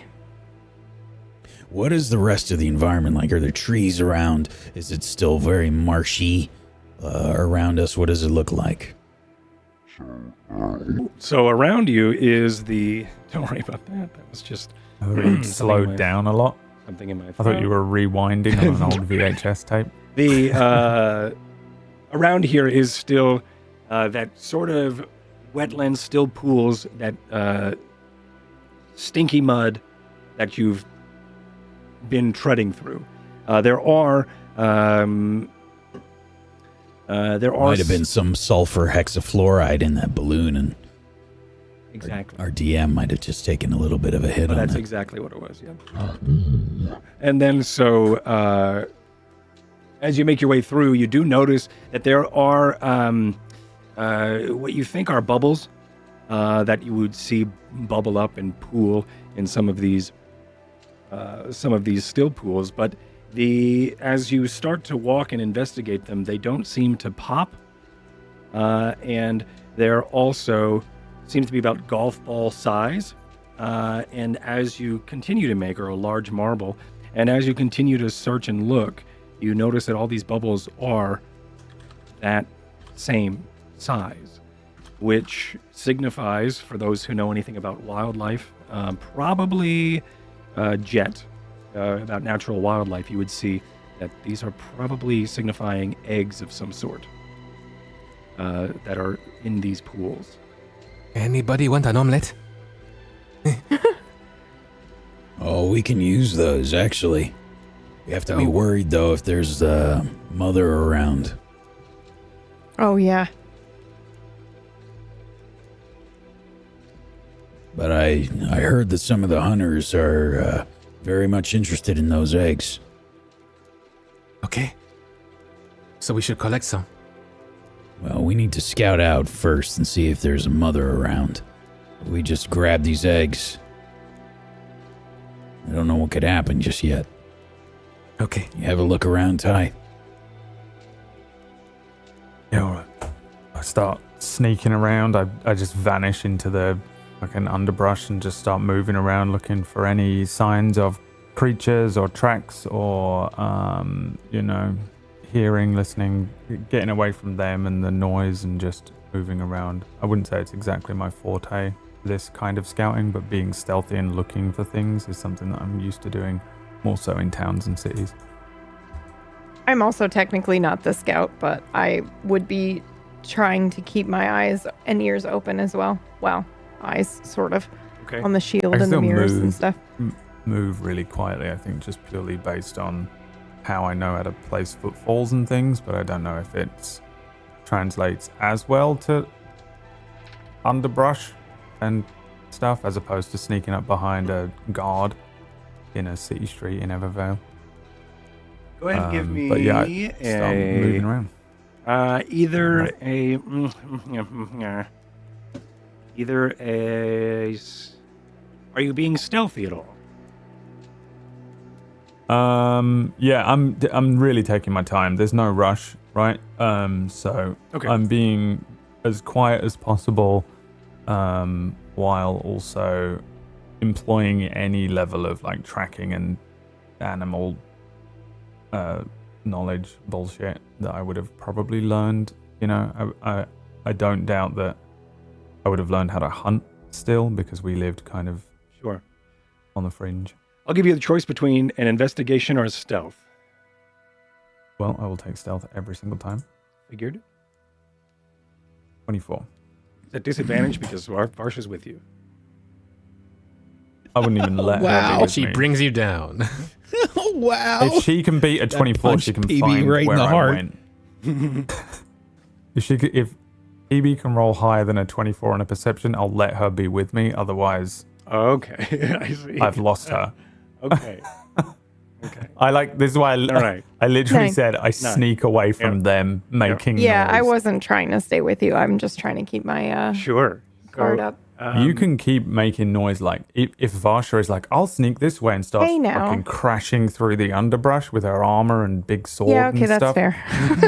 Then I will, if anything, Yeah, I will okay. employ that and use that to my advantage to see if anything starts moving towards her. Yeah. I'll always use Varsha as bait. I think She's got all the Varsha armor turns on. and then goes, "Yeah, I'll go with you," and then like, And then you're gone. yeah, like a Batman film. Like do the They're thing where already you gone. walk behind a tree, Yeah. but I don't come out the other side of it. Yeah, exactly. You probably take a moment to walk around the tree, and he's still not there. Yeah. So, Ty, you disappear into the wetlands as you now go ahead and give me an investigation. Great. Varsha, you may also make one if you are planning to. Not very great at that, Good. Hey, who knows? but I'll try anyway. Okay. So as you go off in your separate Just walking off in directions, another direction, like, "Hey Ty, what's that?" And I'm literally like circumventing the entire group, hoping that something, if anything, is around us will actually be attracted to Varsha's terrible ability to survive in a swamp. Yeah. Stealth in a swamp, and I think call it as stealth. you investigate Ty, you make your way a little bit closer toward the breathing. This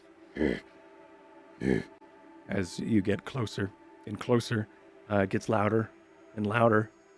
You are hiding between some stumps and some of the fallen trees or the sunken, toppled trees here. As you make your way closer, you do I get climb close any of these enough. trees. You can if you'd like. Are they particularly difficult to climb? And by difficult, I don't even just mean the climbing. I mean, do they look like the type of tree that I'm going to be scratching up and making a bunch of noise if I try and get one? Or get into one? Judging by the environment, it being probably a waterlogged tree, you wouldn't be making a lot of noise. You'd probably be the foot patter of then- yourself, and then it would be slippery, but it probably wouldn't be very loud. Yeah, if I can, if I feel like I'm relatively close to that noise, then, and there's a decent looking, relatively climbable tree nearby, I might try and get up into one. And see if I can study this creature. Sure. You get. Let's reveal some of this area.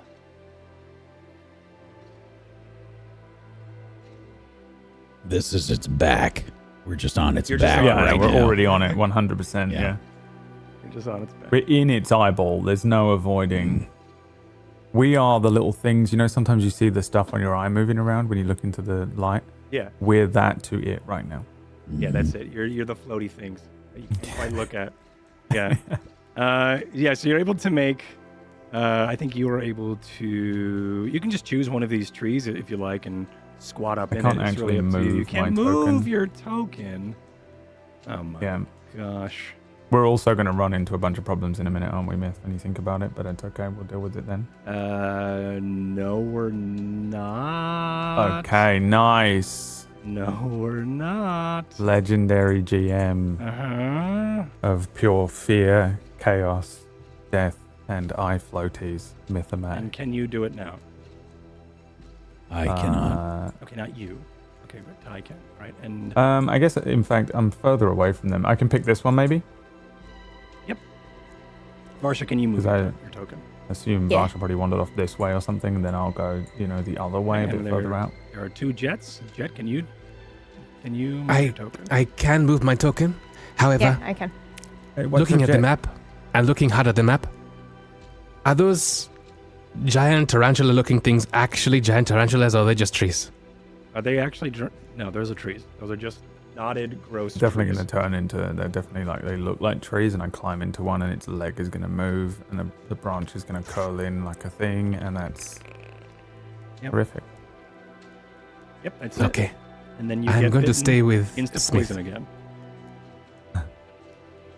Okay, you're sticking with Smith. Mhm. Varsha, you sort Yeah, of. I am too. Okay, but were you went to go trail off and with Ty? No, I didn't go with No, you Ty. didn't. You went. I was you just went to and keeping then my didn't. eyes open. I Okay. wasn't purposely trying to go and investigate anything. I just wanted to make sure it Oh, was a known that I'm not tarantula. just Sorry. that I'm not I just am, walking around, without paying attention. I've just got my shield up and keeping an eye on the ground, and I'm just slowly like rotating, so I'm like giving people that are looking at the shield an opportunity to look around a little bit, changing the angle. Yeah. Varsha, with your investigation of a 7, you do stub your toe on a rock. You do look down. Cool. And you notice that it is actually a face of one of the a head of a distraught orcish creature. You could only assume it was probably someone from Eftoki. As you trip and stumble, you look down. It's just as like you trip on a sidewalk, and you look back to see, offended to see what it is you tripped on. It was sort of that for a moment, but then you realize that it is like a head, or at least the top piece of a face of a person, one of the hunters, you would presume. As you then Okay. start to step forward some more through the wetlands. Hi. Back over in the tree you climb up into, surrounded by several broken statues. There is one that has fallen and shattered here, and it does look like there are pieces missing from it, as if it's been picked apart by something. Also, there is a large sunken half statue of an orc hunter as well, right here. As you climb up and take vantage, you do start to see more and more that the stones and the sunken trees that are around here are a little bit more than exactly what you see, which is these preserved, petrified, unfortunate hunters. Any sign of the thing what was making a noise? South, you do see something in the distance breathing. Something small or something mountain-sized? You do now see with your eyes what it is that they were talking about. The size of a mountain, not necessarily. Larger than one of your ships, absolutely. Wow! As this creature does, at least you see the moving of the spine of a silver, the silver sheen and reflecting of the moonlight above as Geoloon's light dances along the silver elastic sort of scales, and those crimson spines of craggy rock point in different random patterns in no such discernible meaning as they sort of spine out from the back of this creature as it breathes.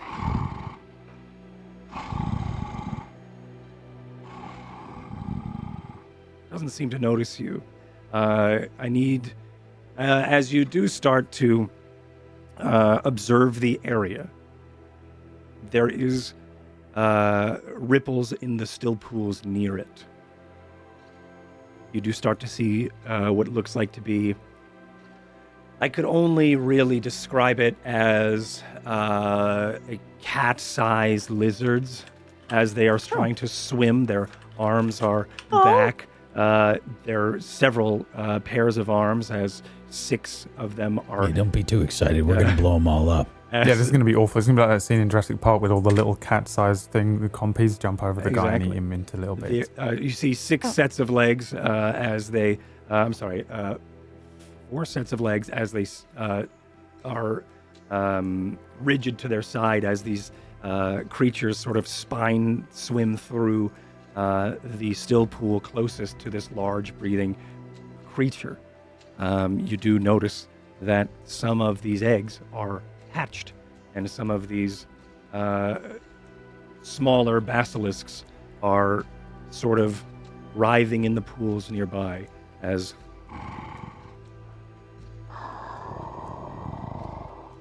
a large, lazy, lumbering, craggy hide basilisk breathes unknowing of your presence just in the distance. Okay. Record scratch. Freeze frame. And then I'm going to do wondering something how now. No, sorry. Yeah, I'm literally doing a thing where so I get comfortable in this tree for a moment and begin to observe these creatures because I have an ability that I hate that I'm going to use on you. Perfect. If I spend at least 1 minute observing or interacting with another creature outside of combat, you can learn information about its capabilities compared to your own. The DM tells you if the creature is equal, superior, or inferior in regard to 2 of the following characteristics of your choice. So I don't think you have to tell me the actual details and stuff, but I think it's a higher or lower game. That's how I interpreted it. I don't know. It's called Know Your Enemy. Wow. You spam it? Holy. Did you spam it in this thing? In the It's chat? your Rage Against the Machine now. And I'm going to do... Yeah, here we go. Bam. Observing the remember you can learn information. The DM tells you if the creature is equal, superior, or inferior in regard to 2 of the following characteristics. Okay, great. Yeah, the 2 I would like from both of these, because I'm going to spend 1 minute on each creature because I hate me. Okay. And no, you do too. There's nothing worse than these abilities in RP narrative-based D&D, and here we are. I'm using it anyway. All right. What do you mean? It's perfect. You're the scout. This is what you're supposed to be doing. Yeah, I know it is what I'm supposed to be doing, but I always just hate it because it doesn't actually have an AC. It's a creature.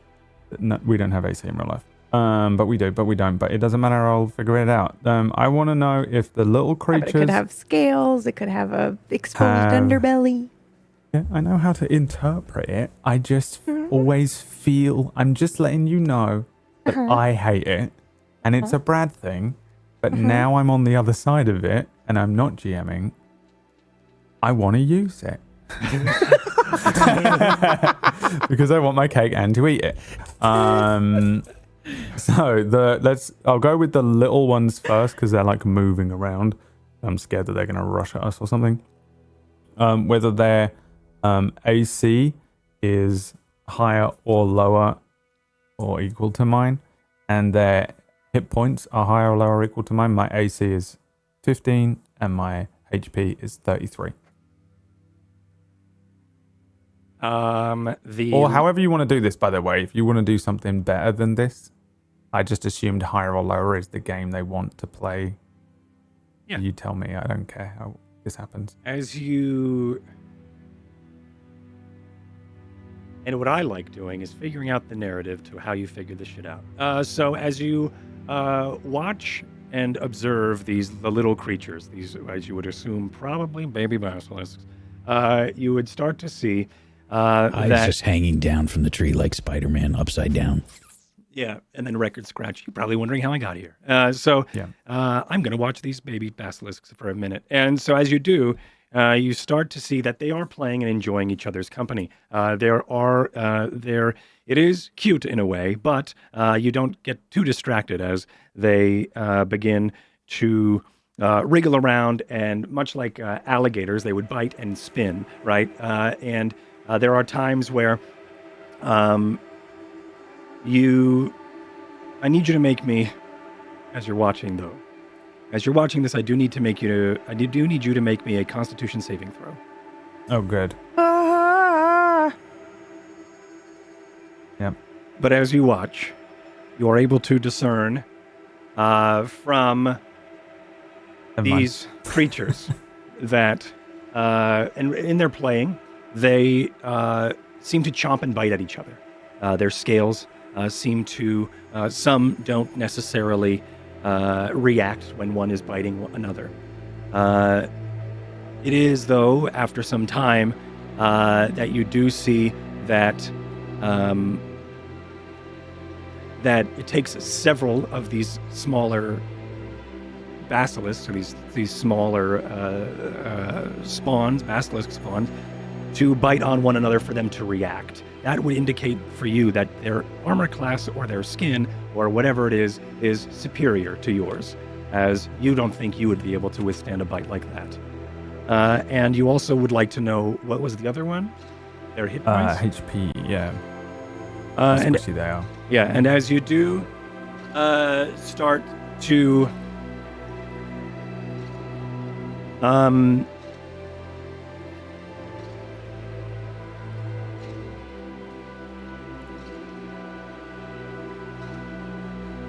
as you do start to watch, as these creatures begin to play and have this bit of mischief as they are playing and learning to be aggressive and biting one another. Of course, obviously, way more energetic than the matriarch itself, or what you would assume is the matriarch.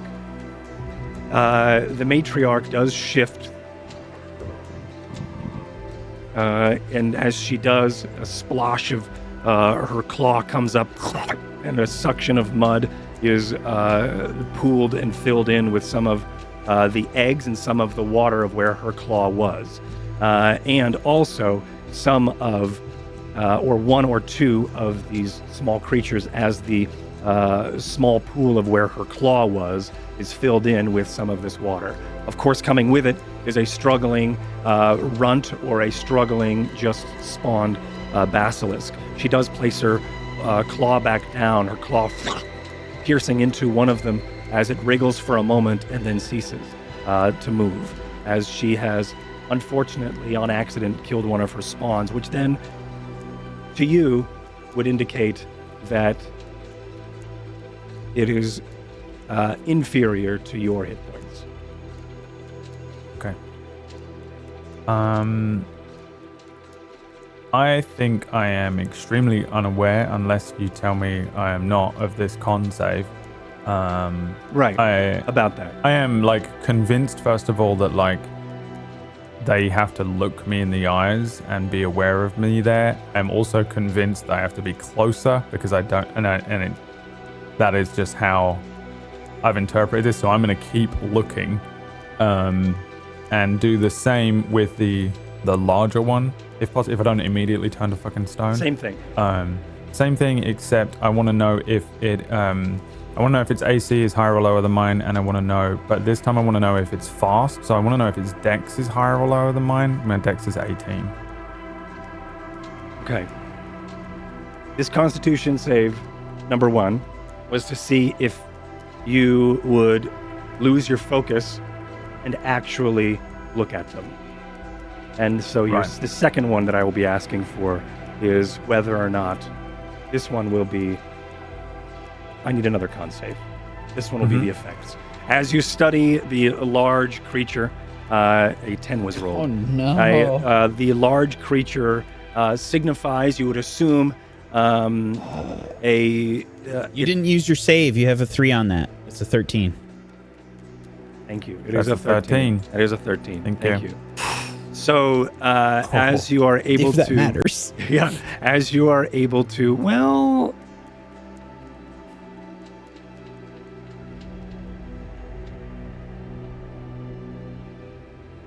I don't know how this shit works. I know I have to. I will tell you how it works, but I know that Whack wants to try to help, which means Smith probably would. So in this case, Smith, could you give me a perception check, see if you could even see Ty at all? Because if you Oh my can, God. you also have I your have to flash be of genius. honest. Right. I have to be you were looking honest. down. I am not. I'm looking down. All right. So I'll make it with Thank you. disadvantage, I guess. Yeah. Let's When go I ahead. say I have no idea how this shit works, I'm literally referring, like, Ty does not do animals in the Yeah. wild. I am an expert of killing men and sworn. You know what I mean? Like, they're like, oh, don't look it in the eyes. Ty thinks I've heard that before. it's like a thing. Yeah. Like I'm right next to it. You know, he Yeah. doesn't. He's like, oh, I can look at stuff. From You've also fucking heard far like away. many times you've taken down people and they've said, "Don't look him in the eyes." Like you're not supposed to look at Red Devin in the eyes. You fucking do. Yeah, no. Yeah, it's I don't think that he even really considers that it would be a big deal this far away. So Okay. Perception check with disadvantage is a 5 and a 5. So unfortunately, Smith, you are looking down at the ground here. But we sort of watch as Ty starts to gain some of this information. Using various cues, you do see that at some point the large matriarch moves and adjusts, crushing a tree that then would impale a tree not unlike the one that you're in. It is a waterlogged tree that is pretty tough, and you would think that you would be able to climb it and it would be as rigid as the one that you are in. You testing the branches would assume that if you were to roll onto a tree this size and break it, that you would probably not withstand it being punctured. Converting this to you would have it having superior AC to you. As it does roll over, it does splinter and break. The branches start to gnarl and then start to grate underneath it as it then starts to get sunken into some of the pool. But as it's rolling for a moment, you do start to discern that it is, in fact, superior in hit points than you. And so both superior in AC and hit points as it rolls over. I assumed it was already Yeah. higher in hit points. than me. Exactly. No real I surprise wanted to know if it to was us. quicker or slower than me. Oh, you want to know quicker or slower? Okay. Yeah, I wanted Dex. My Okay, Dex Dex. is 18. Sorry, it's just that I wanted to. Yeah. Okay, that's fine. I want to know if it has the ability to move very quickly in case we need to fucking run, basically. Yeah, as you watch this thing as it sort of rolls around and stands back up, it does the tree that it did crush. There's still a part of it with some of its roots gnarled up. It does sort of adjust and stand, and its claw hits some of the upturned roots, and the tree hits it in the face. Its eye closes for a moment. It's signifying that you could have probably dodged that. That was so simple. It does pale in comparison to your Dex. But as it does roll over, it does catch eyes with you. And this is where that save would come into effect. Your heart starts to race as this feeling of dread and anxiety starts to pump through your bones. And as it does, you start to feel a numbing sense. You feel your heart racing, and then you don't. It stops. Your heart, you feel like, has stopped. You claw at your chest for a moment, and a knocking of your fingernails as they hit your sternum. You open up, and you start to look down, and you look at your chest, and you see that there starts to be a marbling effect as a porous stone starts to then creep from where your heart was, assuming and presuming that your bloodstream is carrying whatever this radioactive poison is. You shouldn't have looked it into the eyes, Ty, and now you have, and you are slowly being transformed into a statue stuck in a tree. Your friends, none the wiser, as we will end today's episode here, just in the wetlands south of Evtoki, and hides in a tree.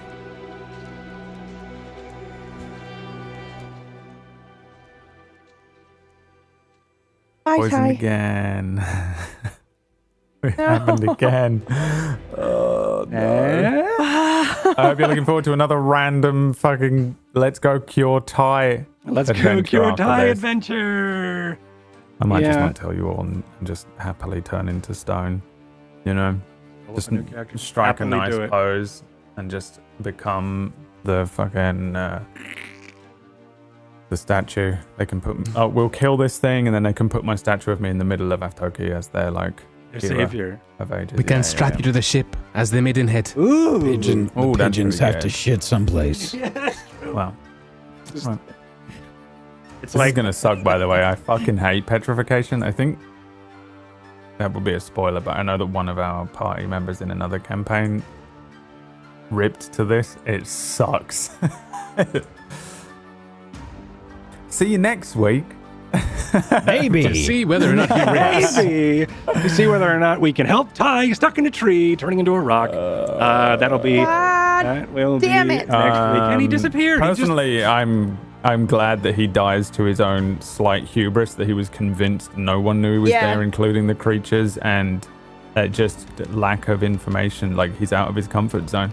It wasn't It's what even a lack happens. of information. Smith specifically told everybody Yeah. what was up. Yeah, but you didn't give him a range. Like, I think, like, he just assumed it's like a thing like magic, where, you know, you have to like fucking grab them and shit. Like, he's not aware of these animals, I don't think, really. Like, he would have heard stories, and obviously that he would know just general shit. Like, I've never seen a zebra, you know, but I know what it is, kinda. It's like a horse thing. Like that, he would probably have heard random animals, but the effects of like a thing that would do this to you seems like the type of thing that, I don't know, wouldn't be. You'd have to be like looking directly at its face. Okay.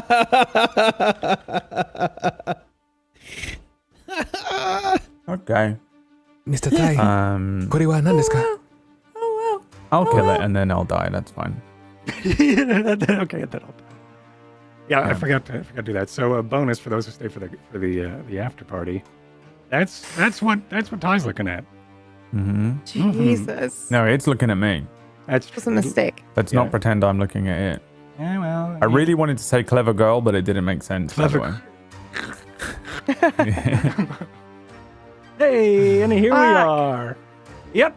So we'll see what happens next time in the southlands of Evtoki as our party starts to make their way, trying to clear the trade route of something known as the matriarch, a large dyer, maybe, or yeah, I'll tell you what it's actually called after we deal with it because it's kind of funny. Anyway, we're gonna go around and talk about ourselves, shout ourselves out, and things like that.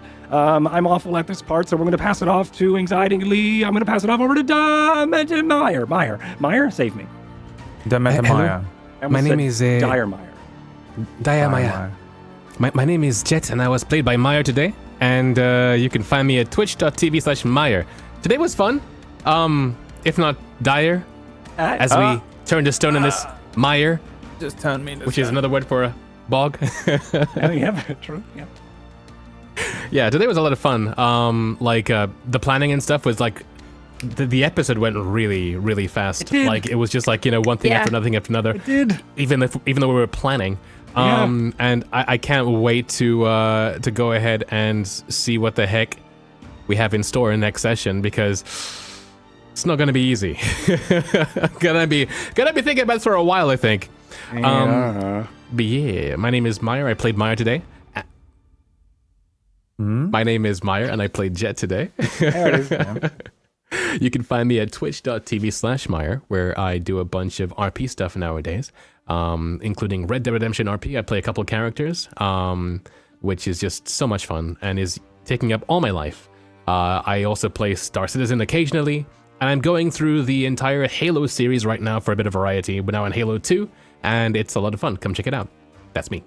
Hell yeah. Hell yeah. Thank you, Meyer. Thank you for... Halo yeah. Halo yeah. Thank you, Meyer, for bringing Jet on in today, and thank you for your awesome creativity with the large balloon or that air bladder thing that we saw. That was really cool. I really enjoy watching your creativity and Jet's inventions. It's super awesome.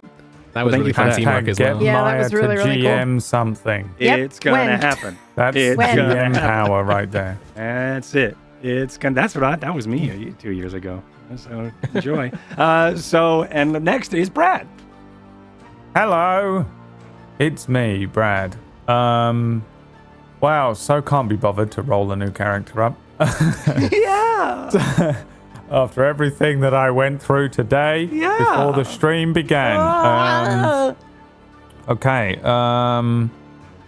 Yeah, dude, I don't even know, honestly, how my GM powers escape me as to how we're supposed to fix this. Genuinely can't remember. I'm also a player in this, and I also want to tell a cool story. So I want to help the way how I can, but I don't. At some point, I may. Oh, you can kill me to petrification. I'm so okay with it. It would be. I will Horrible. never forgive But myself. I will try my best as No, a you player in do. this to do what I can. But You if are things fall in a also way the that they don't. neutral. The neutral winds and the basilisk. You That's know, true. you want to eat me, dude. It's I also all want good. to eat you. I'm also the I will neutral never ever judge you for it. You know, I'll unfollow you and everything and block you everywhere, but I won't judge you for it. That's fine. I'm used to that response. Jesus Christ. No, I wouldn't. It's okay. But really, you will. I'm more than okay. All of my characters and everything are permabait. That's fine. You know. That's the episode title right there. Permabait. Permabait. Yeah, and today I played Tytho Veridis. Next week I'll be playing Bobby the Backup Bard. He's not actually the front of any song or anything. He's just the backup. He only He's knows Bobby the the Backup harmonies. Bard. Yeah. So Yeah. it's like I could sing you the song. We but- in my first ever campaign that I played in many moons ago, the GM was like, "Oh, by the way, if you die, you have to play this pre-made character called Bobby the Backup Bard." That's really good. Which sucks. And we were like, "I don't want to die now." And he was like, "There you go. Now you'll try." That's pretty good. That's pretty good. Yeah, now there's always the fear. Anyway, yeah, I've been playing a couple of different games on my channel. If you want to watch, I'm halfway through Cyberpunk. I had a couple of sponsor streams, one today, one tomorrow, for a very special game called Metal Gear Solid 3 that was just released by Konami that you can watch. And I've also been playing Wild RP. Also, I'm joking, it's called Getsu Fumiden Undying Moon. It's very fun. I don't play roguelikes. That's a roguelike game where you just keep dying and redoing the whole game, kind of, which sounds horrible to me. And then I played it today. Like Frostpunk? And it's super fun. Yeah, it's kind of like Frostpunk, but it's like a side scroller. It looks like it's like traditional Japanese art style, but like Cool. I guess like whatever like Castlevania is, like one of those games where, you know, it looks like that. It's very, very fun to play, and I was really enjoying myself with it, which is great. You know when you get a sponsor and you actually love the product and it's the best feeling? No. You know, you're like, oh, I'm getting paid to play this on my stream where these idiots are subscribing. You idiots. That was super fun. And I've also been doing Wild RP, so there's just been lots of streams, and my eyes are killing me lately. And I purchased some eye drops today, and I haven't used eye drops for years, not since I was a small child who needed Take to a break hide from Wild my... RP? Nah, let's just get eye drops. I took a day off this week. How dare you? I took Hilarious. one evening off. One day off this week. Hilarious. Oh dear. Well, Lapse in addiction. that's addiction. So that's that. Miss Light is still on hiatus, so you just have to wait until Wax Steven puts out an announcement on a billboard near you. All right. Thank you so much, That's Brad. my segue into Wax Steven. All right, and Whack. Hey everybody, I'm Wax Steven. I'm normally the DM or GM of Doom here on Table Story, and I get to keep doing that on Friday because we've got Rime of the Frost Maiden coming up on Friday. The group is in the Caverns of Hunger, the Caves of Hunger, and last week they blew through so much of the place, which has never happened before in the entirety of the campaign. They have not actually gone fast at any point. And now they finally did, and they managed to catch up to where I thought they would probably be when they first entered the cave. So, Second 5. Yeah, We'll get there. We'll get there. Yeah. So they did a hell of a job last week, and they went through a lot of the stuff, and they planned well, and they came up with a good strategy, and it all worked. It's a very unheard of event in most D&D games for sure. As we know from today, that entire plan got fucked right away. Yep. So they did a great job, and I can't wait to see what's going to happen next week, or this Friday rather, and see what's going on there. But I also can't wait to see what's going to happen next week here on this show, because I know a lot about basilisks, and I've used them in a bunch of campaigns, so I have the meta knowledge, unfortunately. I remember using them once, and then went, "Oh, I'm never using them." I've never used these again. Well, this is probably my only time. So we'll see. Yeah. But otherwise, you can check me out on my channel, Wax Steven. I am designing a TTRPG that's getting perilously close to a friends and family test. Hopefully within the next month is the goal, but we'll see. And it's been great. It's kind of an isekai, reverse isekai. It basically means other world. Thank you. Or another world, and it should be pretty dope. So I've been excited about that. It's been a great process. This is how we know who Wax friends are, you know? Right. Friends and now we family. wait. Okay. No invite to the testing. Okay, cool. All right. Thank you, Wack. Thank you so much for bringing Smith. Thank you for everything you do here on Table Story, and thanks for letting me play this game and DM you all. PB. Hello, hi, I'm Pumpkinberry. I play Varsha. You can find me at Twitch and Twitter at Pumpkinberry. I'm currently playing through a roguelite Returnal right now, and also doing shit ton of Wild RP. Oh, really? What's that about? No way. What? I never heard about it before. What is it? Really? Never? Well, you'll have to play and find out. Hey, there you go. Also on Saturday, I'm jamming Tidal Blades, which had its first episode last week. So you still have time to watch it and join in for next week. Wax in it. Where are you? This way. Yeah, that's it. And it's amazing. voice. And you should come and watch it. Yes, please. Well, okay, what am I gonna do? I don't know what you're talking about. I don't know what voice you're talking about. So good. I was trying to do it back to the screen the other day. What are Ron, you talking about? you and Biz doing frog voices was so good. I was like, oh my god, this is the best. Now say I'm the blacksmith. Do it. What do you mean? What kind of blacksmith? I'm the blacksmith. I'm coming to get you. At some point, we all need to be turned into frogs in this show. So that we can do this voice. So And then we yeah. can be frogs. I love this. There's a giant sword on the back. Uh-huh. Yeah. So good. Da-na-na-na. Hell yeah. Anything else, baby? No? That's it. All right. Check out Tidal Blades. That's Saturday, this weekend. Yeah. Come watch it. 4 p.m. Eastern. 4 p.m. Eastern. Thank you so much. It's awesome. Great cast. And it's such a wonderful, fun time. As for me, I'm Cord, or Mythomatic. I have bangs today. Let me know how you like them in the comments down below.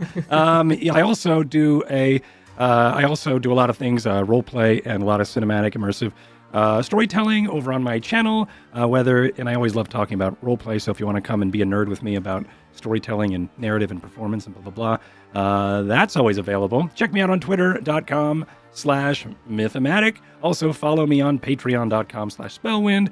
I think that's, whatever. Subscribe to me there, and you can see and be a part of the inner workings of how I do and create Spellwind. And also check out patreon.com/TableStory, where you can come and support this fine show and this wonderful channel in a monetary way.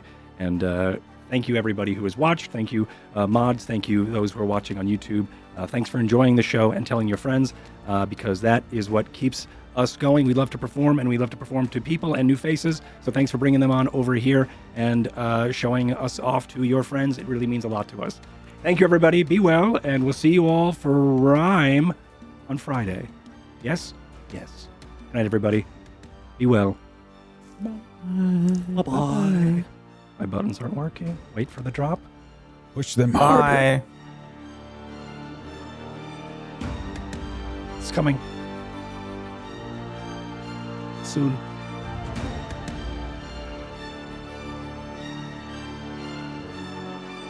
It's not. Oh, shit. Oh, that was it.